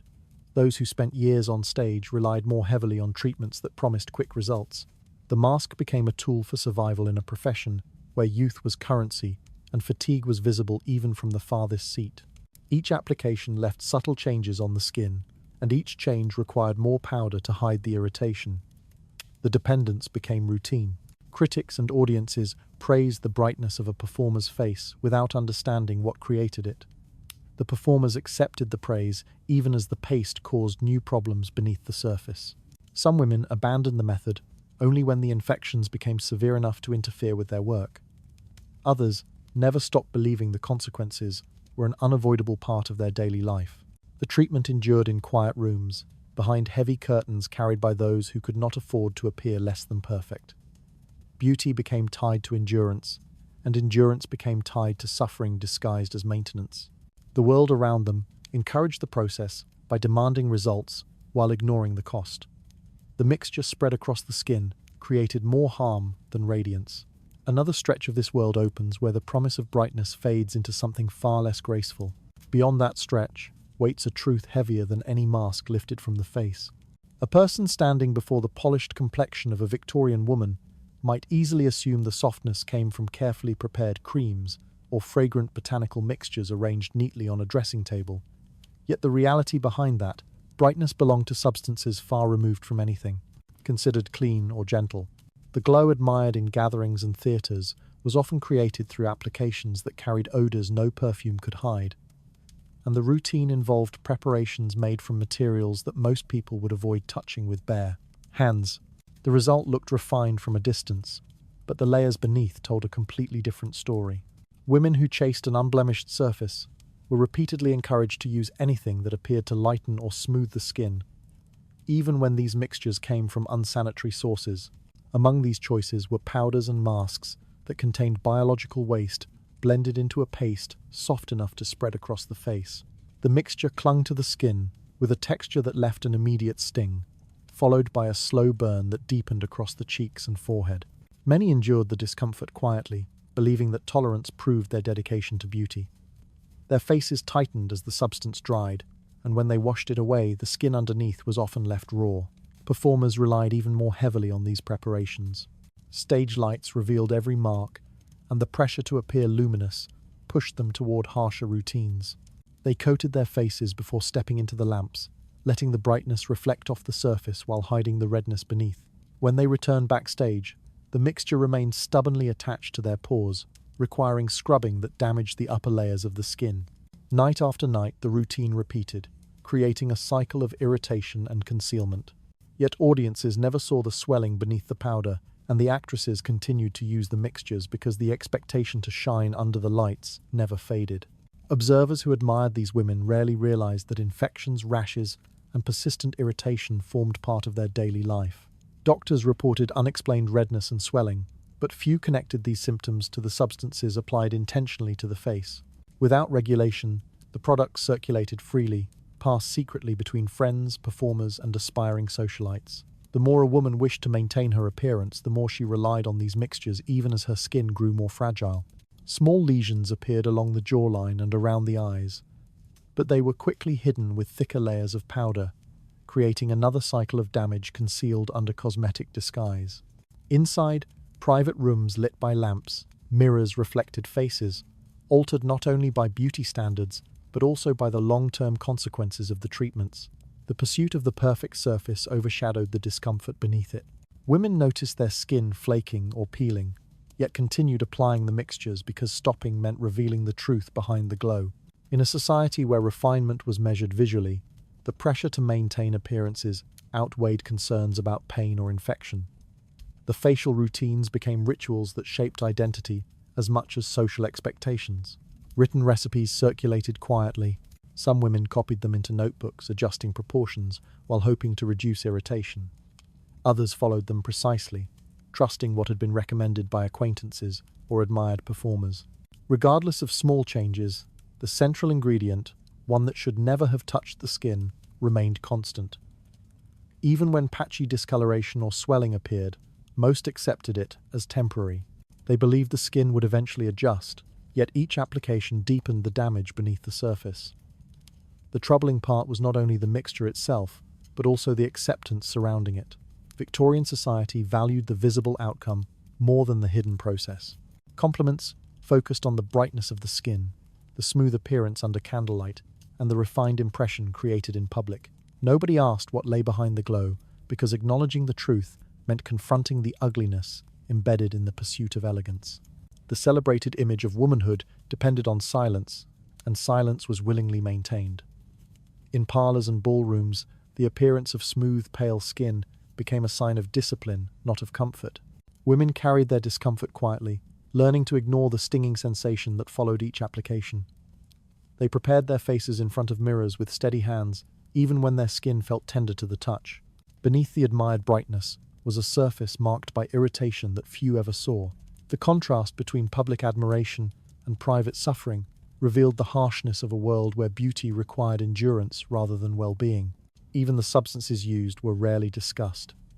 People knew more about the silk of gowns and the jewels worn at the neck than the treatments that shaped the complexion. The true cost of the admired glow remained hidden behind the smooth outer layer. Nothing about the process resembled gentle care. It was a routine built on materials that did not belong on human skin, accepted only because the results created an illusion of purity. The elegance so carefully displayed rested on elements far harsher than anyone wished to acknowledge. Another view of this world emerges when the smooth surface is set aside long enough to reveal what touched the skin beneath. Further along that hidden line stands a truth carried by countless women who followed the same painful path in silence. Many Victorian women who wished to maintain a youthful appearance turned to heated beeswax, a method believed to tighten the skin just long enough to create the impression of smoother features. The process seemed uncomplicated at first glance, involving nothing more than warming the wax until it softened and spreading it carefully across the face. Yet the simplicity was misleading, because everything about this routine carried discomfort that rarely appeared in public accounts. The wax clung tightly to the skin as it cooled, stiffening the cheeks and forehead in a way that made even small movements difficult. And the illusion of refinement lasted only a short time before irritation took its place. When the wax hardened into a thin shell, women waited in complete stillness, convinced that any movement would disrupt the effect they hoped to achieve. Their reflections showed faces held in rigid calm, though beneath the surface a steady burn had already begun. Removing the wax required a slow pull that lifted not only the hardened layer, but also fragments of the outer skin. The sensation left behind was sharp, and red patches formed quickly across the areas where the wax had adhered most strongly. Women pressed cool cloths against their cheeks to steady the sting, though the swelling persisted long after the cloths were removed. The risk of burns came from the lack of consistent instruction. Some melted the wax over lamps, others over small stoves, and the temperature varied from household to household. A mixture only slightly overheated could cause blistering within seconds of contact, especially near the thin skin around the mouth and eyes. Blisters later hardened into scabs, which women covered with powder in an attempt to hide the damage. Even so, the uneven texture beneath the cosmetic layer remained noticeable to anyone who looked closely. Despite these outcomes, few considered abandoning the treatment because the temporary tightening effect had become part of their idea of refinement. This method gained popularity quickly across various social groups. Wealthier women used decorated brass containers to melt the wax, while others relied on simpler tools, yet both groups shared the same expectations. Smoother skin meant better chances of preserving their social presence. Youthfulness carried weight in conversations, invitations, and marriage prospects, and the desire to remain visually acceptable shaped daily habits. Women accepted the heat on their skin, the sting of removal, and the lingering marks because these sensations felt small compared to the fear of appearing aged. Doctors occasionally commented on the dangers of repeated heat exposure, noting that thinning skin and long-term scarring were becoming more common. Their warnings rarely altered behavior. Many believed the discomfort signaled that the method was working, and others felt the medical concerns lacked understanding of beauty practices. They continued melting their mixtures, leaning toward the flame in quiet concentration, and lifting the container with hands that trembled slightly from the warmth. Darkened spots formed on their cheeks and foreheads over time, yet these too were hidden under additional layers of powder. The long-term consequences extended beyond burns. Skin repeatedly exposed to high heat loses elasticity, making lines more noticeable once the temporary firmness fades. Women responded by increasing the frequency of their applications, hoping repetition would compensate for the deepening folds. Instead, the added routine accelerated the damage. The wax trapped heat in ways that prolonged the burning sensation, and the recovery period lengthened with each use. Faces, once praised for smoothness, began showing signs of strain, though the cosmetic layer applied afterward often disguised these changes from casual observers. Inside private rooms, the preparation followed a steady rhythm. A flame was lit, a small container was positioned above it, and the wax softened slowly. Women stood before their mirrors, watching the mixture reach a consistency suitable for spreading. Their movements were precise, as they applied the warm substance, aware of every area where they believed new lines were forming. The warmth felt manageable at first, but as the wax settled, the deeper heat revealed itself. They waited silent and unmoving until the hardened layer signaled the moment of removal. The aftermath carried its own ritual. Redness was concealed beneath powder, tenderness along the jawline was ignored, and any discomfort around the temples was dismissed as part of the routine. The cycle repeated across days and weeks, shaping the appearance of countless women who sought refinement through methods that harmed the very skin they aimed to preserve. Observers rarely questioned the marks left behind, attributing them to stress or the harsh climate of industrial cities. The truth remained confined to private mirrors and the quiet endurance practiced within those rooms. Admiration for the method persisted because the immediate result, however brief, reaffirmed the belief that the treatment worked. A tightened surface during an evening gathering mattered more than the sensitivity felt upon returning home. Women accepted the short window of smoothness as enough, even if the cost grew more severe with each application. Their routines became unmistakable reflections of a society that valued appearance above well-being, and the quiet perseverance behind every use of beeswax told its own story about the pressures that shaped Victorian beauty. The smoothness created by heated wax rested on layers of discomfort that few acknowledged openly. Another glimpse of this world forms when the hardened surface lifts and the marks beneath are revealed. Along that quiet trail stands a truth shaped by endurance rather than ease, carried by women who repeated the same ritual without question. Victorian women, searching for a lighter, more uniform complexion, often turned to vinegar baths encouraged by domestic advice that framed the method as both accessible and effective, when other cleansers were either too costly or believed to be insufficient. The process itself appeared harmless at first glance. A basin filled with diluted vinegar, a quiet room, and the familiar expectation that the liquid would brighten the skin. Yet beneath that calm surface was a routine that gradually stripped away the body's natural protection, leaving the skin fragile long before anyone realized how much damage had been done. The moment the skin touched the mixture, a faint sting spread across the surface, settling first along the shoulders and arms before reaching the more delicate areas near the collarbones.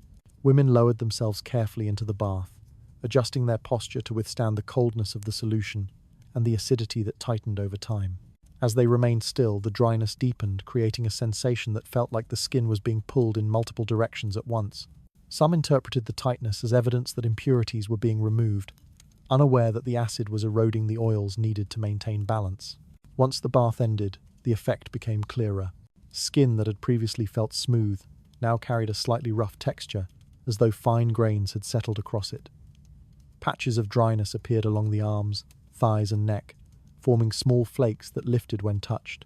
Women covered these areas with powder before dressing, hoping to mask the beginning signs of irritation.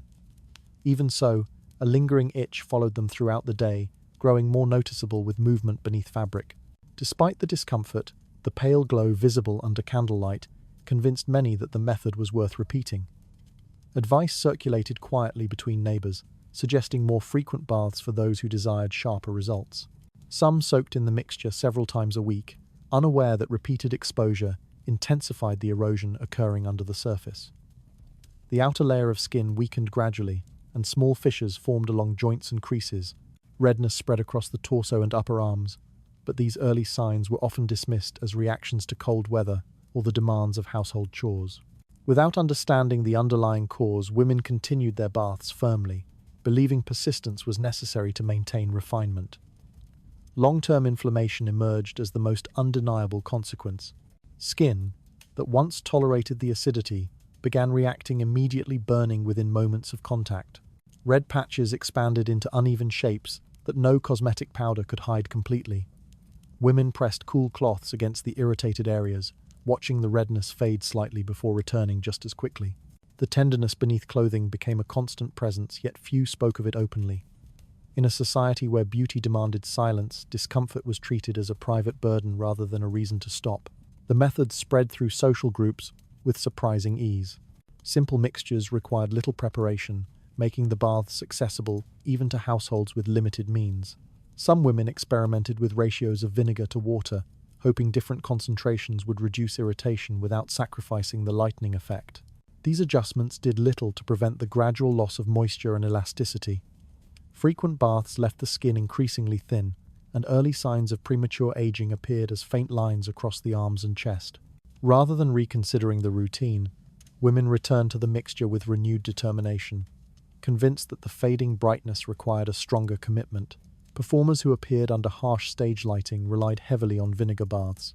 Pale skin created a dramatic contrast, and the appearance mattered more than the discomfort experienced backstage. The dryness became severe under the heat of the lamps, causing the skin to tighten further during performances. Makeup applied to freshly soaked skin created a burning sensation that lingered long after the show ended, yet the pressure to maintain a uniform tone on stage discouraged reflection. The baths remained part of their preparation, shaping a cycle of irritation and concealment. Daily life shifted subtly around the consequences. Fabrics that had once felt comfortable now rubbed harshly against sensitive skin, forcing women to choose softer garments, even when fashion trends demanded otherwise. They avoided sudden movements that caused friction, aware that the slightest scrape could reopen irritated areas. Still, the need to maintain a pale appearance overshadowed these difficulties. The tightness after each bath lasted only a short while, yet that brief glow carried enough social value to justify the ongoing discomfort. Some women recognized the harm, but felt unable to abandon the practice. Victorian beauty culture tied social acceptance to appearance so strongly that stopping meant risking judgment from others. Pale skin signaled refinement, and those who achieved it received subtle admiration. This reinforcement created an environment where silence replaced concern. Women endured the dryness, the inflammation, and the hidden pain to preserve the impression expected of them. The vinegar bath represented more than a cleansing routine. It revealed a larger pattern within Victorian beauty practices. Methods were chosen not for safety, but for visible effect, regardless of the harm concealed beneath clothing. The pale skin that emerged after each bath faded within hours, but the irritation endured long after the water cooled. The imbalance between the temporary brightness and the long-lasting discomfort reflected the unrealistic beauty standards shaping the daily lives of countless women. The paleness achieved through vinegar baths rested on layers of dryness and quiet irritation. Another glimpse of this world appears when the brightness of the skin is viewed alongside the marks hidden beneath fabric. At the edge of that fragile surface stands a truth, shaped by endurance, carried by women who accepted harm as part of their pursuit of refinement. Victorian women seeking the narrow waist that defined fashionable beauty often turned to tightly laced corsets, garments designed to force the torso into a shape admired in society, yet difficult to tolerate in daily life. The corset pressed inward, with steady pressure reshaping the ribs while restricting the movement of the lungs. As the laces tightened, the waist appeared smaller, and the silhouette aligned with expectations that circulated through households, gatherings, and public events. The visual effect became a standard others measured themselves against, even when the discomfort beneath clothing quietly revealed the strain carried by the body. The first sensation was a gradual compression that settled across the ribcage, making each breath shorter than the one before. Women pulled the laces tighter with the assistance of servants or relatives, believing the garment worked best when it reduced the waist as much as possible. Once fully secured, the corset held the torso in a rigid position that made bending or twisting difficult. Once natural movements became limited, causing a stiffness that followed them throughout the day. Even simple tasks required deliberate effort, and the pressure beneath the fabric never eased. Over time, the ribs adapted to the repeated constriction. The bones shifted slowly, altering the structure of the chest. Some women experienced soreness that lingered long after the corset was removed, while others felt sharp discomfort along the sides when they inhaled deeply. The organs beneath the ribs pressed downward due to displacement, producing digestive problems and periodic cramping. Yet these symptoms were rarely discussed openly, as the expectation to maintain the fashionable waist did not allow space for admitting difficulty. Breathing became a measured process. Each inhale traveled through a narrowing channel, and exhalations felt shallow, as though the chest never fully emptied. The strain intensified when women walked up staircases, carried objects, or stood for long periods. Many fainted during social gatherings, collapsing without warning, as their lungs struggled to expand within the rigid frame. These occurrences were quietly normalized, treated not as signs of distress, but as delicate reactions suitable for women of refinement. The fainting episodes were woven into the culture, reinforcing an image of fragile beauty that overshadowed the physical harm behind it. The corset's tight pressure also altered circulation. Some women felt their hands grow cold within minutes of wearing the garment, while others experienced numbness along their arms due to restricted blood flow. The discomfort varied depending on how tightly the laces were pulled, yet even moderate pressure produced effects that lingered into the night. When the garment was finally loosened, the body reacted with a mix of relief and soreness. Taking a full breath felt unfamiliar, and the skin beneath the fabric carried deep indentations that remained visible long after the corset was removed. Despite these consequences, the corset maintained its place as a daily essential. Clothing designs reinforced the practice, shaping the fabric around an artificially narrow waistline that encouraged continued use. Women stored multiple corsets in their wardrobes, each suited for different occasions. Some were worn for extended periods, while others were used specifically for events where appearance mattered most. Even those aware of the harm found it difficult to abandon the garment because the pressure to conform outweighed concerns about discomfort. The effect on internal organs grew more apparent with repeated use. The stomach and liver shifted downward, creating a constant sense of fullness that reduced appetite. Some women experienced nausea after eating, and meals became smaller to avoid discomfort. The corset's rigid frame also limited the lungs, preventing deep breaths and contributing to long-term weakness. Doctors occasionally commented on these changes, pointing out the strain placed on the body, yet their warnings rarely produced lasting change. The garment remained tied to social identity as strongly as it was tied around the waist. Behind closed doors, women prepared for events with quiet determination.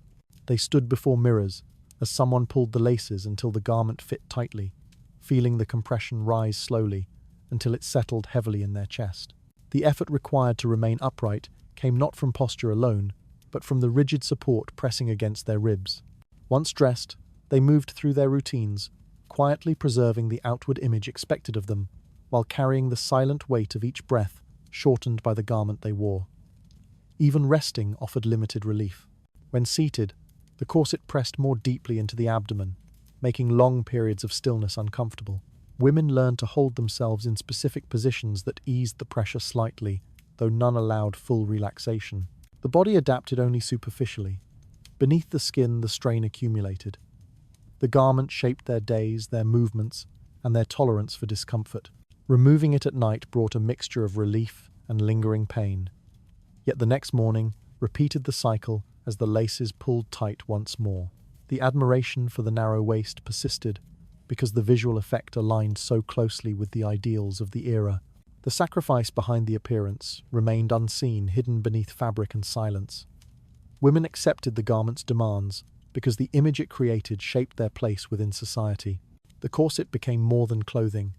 It became a measure of discipline, composure, and belonging. The harm it caused blended into the background of daily life, overshadowed by the praise that followed the appearance it created. The tightly drawn waist admired in public rested on a foundation of compressed ribs and strained lungs. Another glimpse of this world emerges when the fabric lifts and the marks pressed into the skin come into view. Within those quiet indentations stands a truth carried by women who endured the garment not for comfort, but for the image demanded of them. Pressure to remain thin in a society that valued narrow silhouettes led many women to methods that promised rapid change, and among the most disturbing of these practices was swallowing pills that contained tapeworm eggs. The promise was simple and tempting effortless weight loss, without altering daily habits or sacrificing meals. These pills were sold quietly, often through whispered recommendations rather than open advertisement, creating a hidden network that spread the idea from one household to another. What women consumed, however, was not a harmless remedy, but a parasite that slowly drained their strength from within. During the early days after ingestion, the body showed almost no clear reaction. Women moved through their routines, believing the treatment was beginning its subtle work. As the parasite settled into the digestive system, it absorbed nutrients that would normally support its energy, and hunger became muted in a way that felt like progress. The waistline narrowed gradually, and clothing fit differently with each passing week. A sense of lightness formed, not from improved health, but from depletion, quietly reshaping the body. The change aligned with the appearance they desired, leaving them unaware of the internal decline already underway. Fatigue emerged next, spreading slowly through the limbs. Meals no longer restored energy, and the body responded with a heaviness disproportionate to the outward shrinking. Women felt a dull ache beneath the ribs, misinterpreting the sensation as a sign that the treatment was functioning as intended. The idea of becoming thinner overshadowed questions about why the body felt weaker. Skin lost color, settling into a pale tone that blended into their beauty routines without drawing suspicion. Compliments about their figure further encouraged them to ignore the faint signals of distress forming beneath the surface. Digestive issues soon became constant companions. Cramping arrived unpredictably, tightening through the abdomen with a force that left some women pausing mid-task. Diarrhea set in, frequently weakening them further, as nutrients passed through their system without being absorbed effectively. The combination of nausea and emptiness produced an exhaustion that clung to them throughout the day. These symptoms were hidden beneath layers of clothing and polite composure, and women continued attending gatherings where their shrinking figures drew admiration rather than concern. Nutritional deficiencies deepened as the parasite matured. Iron levels dropped, causing dizziness that appeared suddenly while walking or standing. Hands trembled during simple tasks, and bones ached from the strain of supporting a body deprived of essential vitamins. Some found themselves unable to climb stairs without feeling short of breath, while others experienced a rapid heartbeat during even mild exertion. Despite these warning signs, the outward results became a justification to continue the treatment, reinforcing the belief that beauty required endurance. Medical examinations offered little clarity. Symptoms resembled a range of illnesses common at the time, making it difficult for doctors to identify the true cause. Women avoided discussing the pills openly, fearing judgment or disbelief.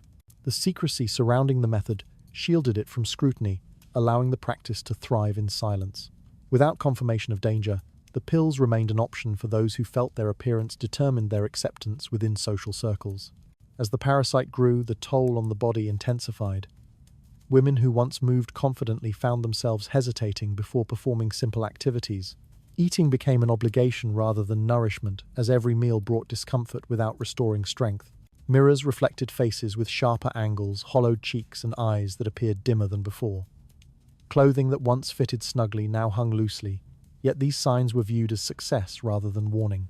The internal depletion remained invisible to others, hidden behind admiration for the slim figures that society labeled refined. At home, the consequences became harder to dismiss. Some women collapsed unexpectedly from exhaustion, while others experienced cycles of fever and weakness. The parasite consumed nutrients at a pace that left the body increasingly unable to function.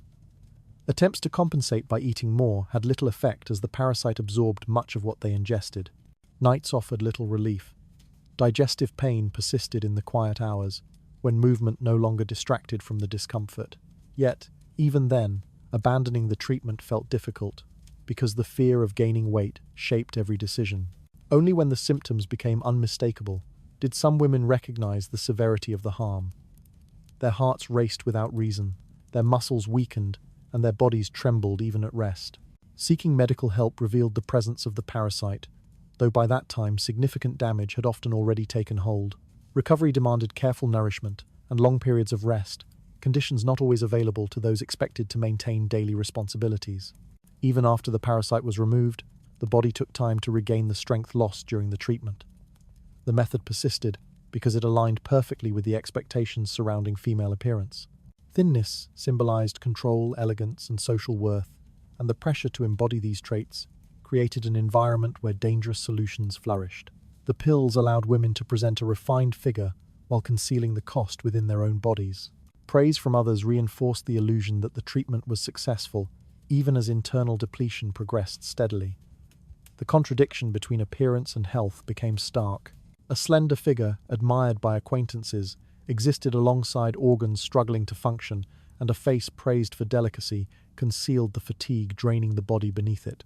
The silence surrounding the method allowed it to continue unchecked, shaping the experiences of women who felt their value measured by their silhouettes rather than their well-being. The shrinking bodies admired for their elegance rested on a foundation of weakness and steady depletion. Another view of this world forms when the refined appearance is placed beside the strain unfolding inside the body. Through that quiet contrast stands a truth shaped by endurance, carried by women who risked their health to satisfy a standard that never considered the cost. In a world where appearance held greater weight than well-being, the image of a fragile woman, thin, pale, and visibly weakened, became a strange emblem of refinement. The expectation did not emerge overnight. It grew slowly through paintings, gatherings, and quiet comparisons that shaped how people viewed the female body. A figure that looked as though it battled constant hunger or lingering illness came to represent elegance, as though the absence of strength was a necessary part of beauty. Women observed the admiration given to such appearances and understood the silent message. The more delicate they looked, the more valuable they became. The thinness associated with this aesthetic was not the result of healthy living, but of bodies gradually losing vitality. Cheeks hollowed over time, and limbs narrowed until they carried little more than bone and skin. The pallor admired in salons came from reduced blood flow and nutritional decline rather than from cosmetics alone. Women who received compliments for appearing light or graceful carried the weight of exhaustion beneath their clothing. Their movements slowed not by choice, but because the body lacked the strength to move otherwise. Yet these signs were interpreted as softness and subtle charm, rather than symptoms of decline. Paintings reinforced the ideal. Artists often portrayed women with smooth, pale faces and slender necks free from any mark of hardship. These images circulated widely and set expectations that real women attempted to meet. In gatherings, people compared living faces to those depicted in portraits, praising those who resembled the delicate subjects framed in ornate gold. The comparison ignored the cost behind such appearances. Women who looked as though they might faint at any moment were treated as embodiments of beauty, and the fragility was accepted as part of their allure. This admiration continued even when the signs of illness grew unmistakable. Some women experienced recurring dizziness, while others found themselves short of breath after minimal effort. Their bodies responded to deprivation with symptoms that should have prompted concern, yet these reactions matched the appearance that society celebrated. The contradiction between beauty and decay became blurred, and suffering turned into something that people quietly expected from women who wished to be considered refined. Illness that dimmed their strength also heightened their resemblance to the figures praised in art, further encouraging the cycle. Behind closed doors, the toll became more visible. Women awoke with trembling hands, aching joints, and a fatigue that made rising from bed a daily challenge. Meals provided little comfort as their bodies struggled to absorb what little nourishment they consumed. Despite this, mirrors reflected an appearance that aligned with what society called elegant. The slender figure, the faint color in the cheeks, and the downward tilt of the shoulders were praised rather than questioned. They carried these signs with quiet resignation, knowing the world outside the household viewed them not as warnings, but as proof of beauty fulfilled. Life expectancy is shortened silently in these conditions. The strain on the heart increased as the body weakened, and the lack of essential vitamins contributed to long-term damage that few recognized until it was too late. Yet the admiration surrounding delicate appearances created a barrier against acknowledgement. Families sometimes viewed a sickly daughter or wife as naturally suited to the roles society assigned her, accepting her fragility as part of who she was, rather than as a result of harmful expectations. Deaths occurring at young ages were mourned quietly, but the causes were rarely linked to the pressure that shaped the women's choices. The contradiction deepened as illnesses progressed. A woman who could not walk far without resting still received praise for looking gentle and refined. Her weak pulse and faint breathing were overshadowed by compliments on her slender arms and narrow waist. Even at gatherings where fainting became common, people rarely questioned the reasons behind the collapse. Instead, they offered admiration, mixed with misguided sympathy, reinforcing the association between sickness and desirability. The cycle ensured that harm remained hidden beneath polite conversation. Women who attempted to resist the expectation faced subtle criticism. A fuller figure, even if healthy, was viewed as lacking discipline or elegance. Those who maintained strength were seen as less refined than those who appeared fragile. This pressure shaped decisions across households, and the desire to align with the accepted ideal overpowered concerns for survival. Women continued routines that drained them physically, because the alternative risked social judgment. Beauty had become inseparable from a surface appearance built on hunger and illness. The admiration embedded in art and conversation allowed the harm to continue without challenge. Those who praised the delicate appearance never witnessed the nights filled with shallow breathing, the trembling muscles, or the silent suffering hidden beneath the layers of fabric. The world saw only the outward form, thin, pale, elegant, and ignored the collapsing structure beneath it. Women internalized the expectation until it directed their choices, keeping them tied to a path that led steadily toward decline. The ideal that valued faintness over strength shaped an entire generation of women. Their bodies became the canvas for a standard that rewarded weakness, and the praise they received masked the damage accumulating with every passing day. What emerged was a fragile version of beauty, built on diminishing health, a balance that demanded constant sacrifice, yet offered no protection from the consequences. The appearance admired for its delicacy rested on a foundation of hunger, weakness, and unspoken decline. Another angle of this world forms when the smooth outline of elegance is placed beside the fading strength beneath it. Within that stark contrast stands a truth shaped by suffering, carried by women who paid for beauty with their own survival. Across the long catalogue of Victorian beauty practices, the search for a natural flush on the cheeks became another steady attempt to satisfy expectations that rarely aligned with comfort or safety. A pale complexion remained desirable, yet an understated red hue on the cheeks signaled vitality, something powders often failed to achieve convincingly. Women who wished to create this impression turned to mixtures that came not from flowers or refined pigments, but from the blood of animals. The method circulated among households, quietly shared through personal recommendations and adopted repeatedly until it settled into the routines of those willing to tolerate its demands. A blend of rabbit or pig blood mixed with oil promised a color that seemed more lifelike than the options available in shops, and that promise alone allowed the practice to endure. The mixture's preparation was simple in process, yet unpleasant in sensation. Fresh blood lacked stability, prompting women to combine it with oils that slowed drying and improved adhesion to the skin. The result was a substance that produced a strong, natural flush for a short period, giving enough impact during gatherings or under warm candlelight. Though the color often appeared inconsistent, its origin lent it a sense of authenticity that powders struggled to match. Women accepted the flaws because the mixture aligned closely with the beauty ideals they hoped to achieve. The smell posed a persistent problem. Even after dilution with oil, the scent clung to the cheeks and lingered long after application.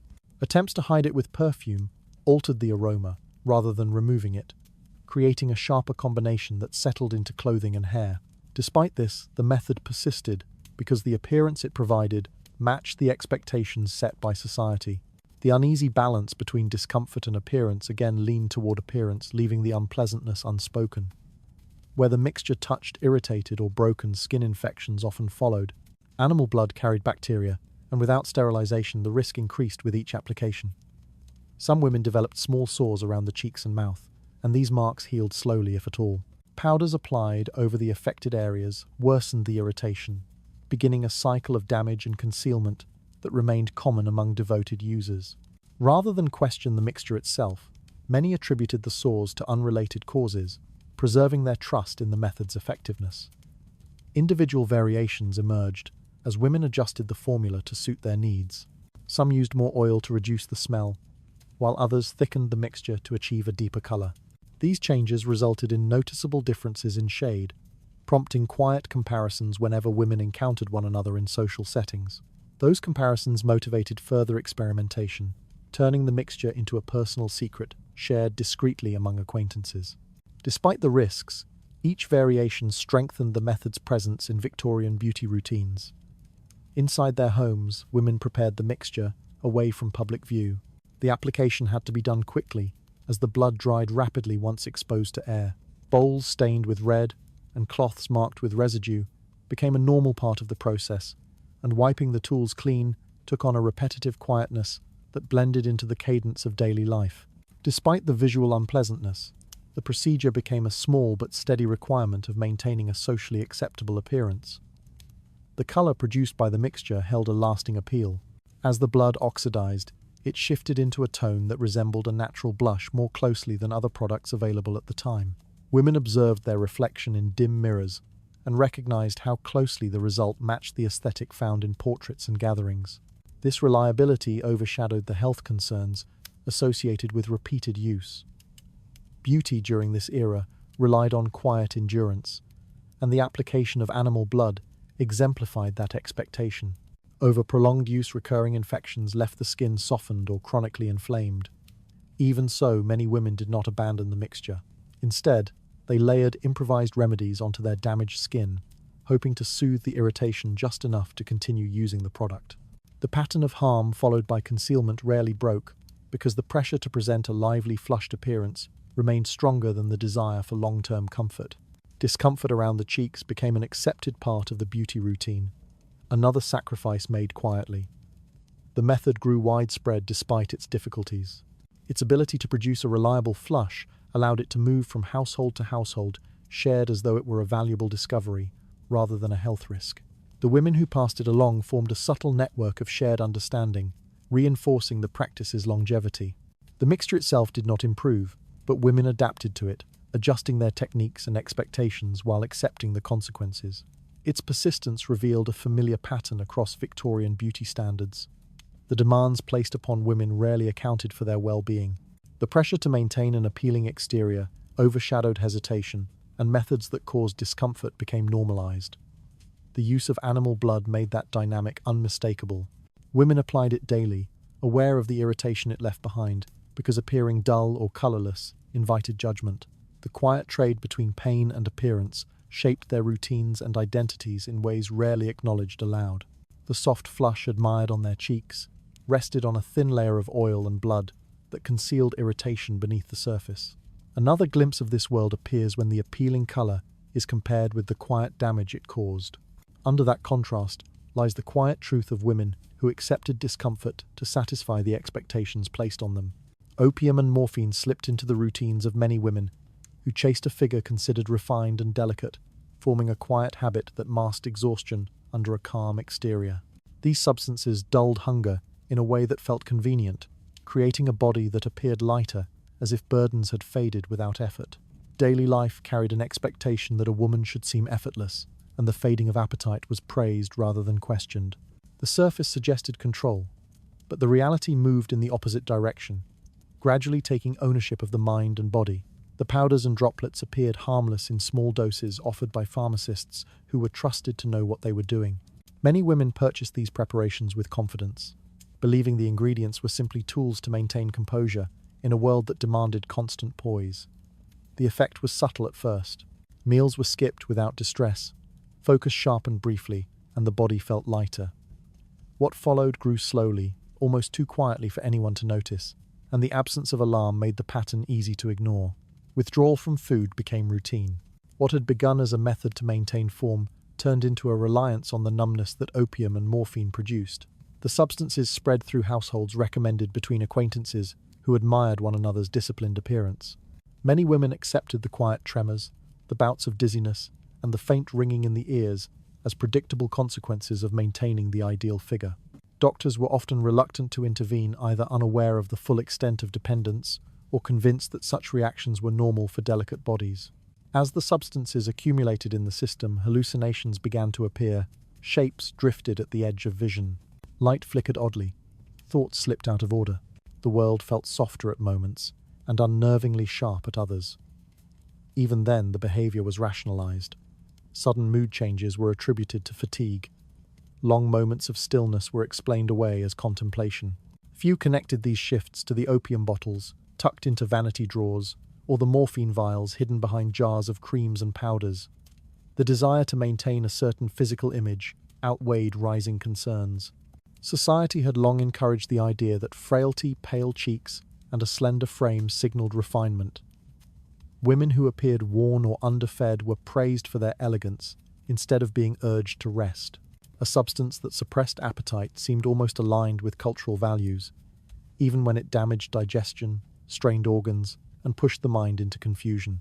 Those who suffered severe reactions were often blamed for lacking restraint, rather than recognized as victims of dependence encouraged by social expectation. Households adjusted quietly around the symptoms.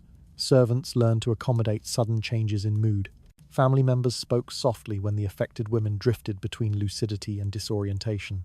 The physical toll deepened through nights of insomnia, mornings clouded by nausea, and days marked by rapid shifts of energy that made routine tasks difficult. Still, the bottles were refilled either out of habit or fear of the consequences of stopping. The substances became anchors that held their users in place, even as they eroded strength. In social gatherings, faint tremors or unfocused gazes were overlooked. A steady posture and well-managed attire concealed much of the deterioration. Applause followed those who appeared slim, composed, and untouched by the heavy strain of daily life. Even when a woman collapsed unexpectedly or spoke in fragmented thoughts, explanations centered on nerves, weather, or emotion. The possibility of drug-induced decline rarely surfaced, shielded by the widespread belief that opium and morphine were sophisticated aids rather than sources of harm. The marketing of these substances reinforced the illusion. Advertisements portrayed them as gifts for restfulness and composure, suitable for ladies of status. Pharmacists stocked shelves without restriction, promising relief from anxiety, appetite, and discomfort. Many women purchased them openly, unaware that their bodies were edging toward dependence. By the time weakness, trembling, and confusion became unavoidable, the path back had grown difficult and frightening.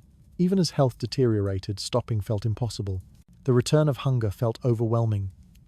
The return of clear thought felt sharp and intrusive after weeks or months of haze. Many women continued using small doses to avoid the severity of withdrawal, telling themselves that reducing intake counted as progress. Some improved briefly only to resume once stress increased or social events demanded a polished appearance.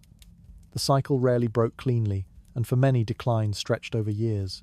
Through this pattern, bodies changed quietly, minds shifted slowly, and routines bent around the substances that had once seemed like elegant solutions.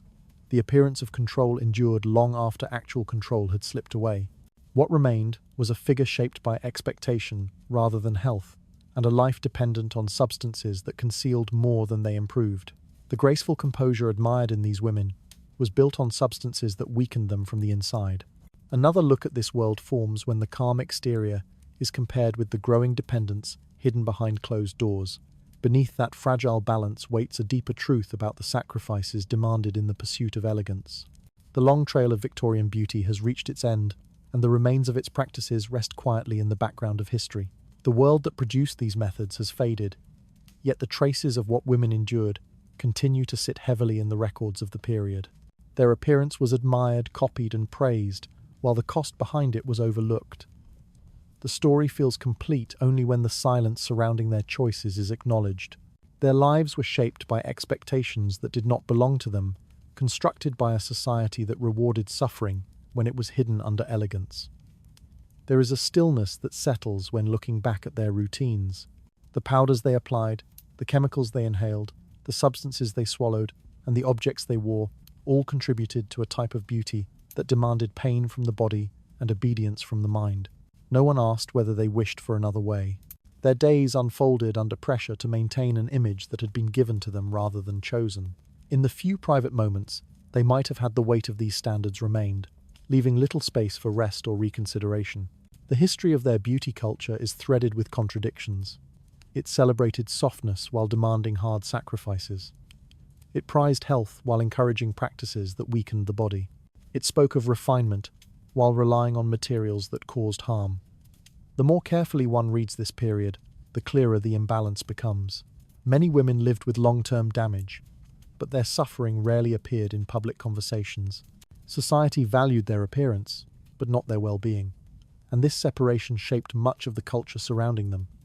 The expectations placed on them were not presented as choices. They were rules embedded in daily life, strong enough to influence every gesture and habit. Their families encouraged them to take part in the rituals, believing that beauty would create a better future. Their communities praised those who displayed the pale complexion and fragile form deemed fashionable. The women themselves learned from an early age that deviation carried consequences. The weight of such norms was not often resisted, because resistance required an environment that did not exist. The materials used to achieve the desired appearance reveal the severity of what they endured. Lead stripped the skin until it thinned. Mercury shook the nerves. Arsenic settled into the body. Hot wax burned. Tight corsets bent the ribs inward. Parasites introduced illness. Substances meant to calm created dependence that clouded the mind. Even the more unusual elements, like bird droppings and blood, show how far the pursuit was allowed to go. None of these remedies was hidden. They were sold in open markets, recommended by peers, and normalized by repetition. Across these practices lies a steady truth. The image mattered more than the person. Pain was framed as refinement. Weakness was framed as delicacy.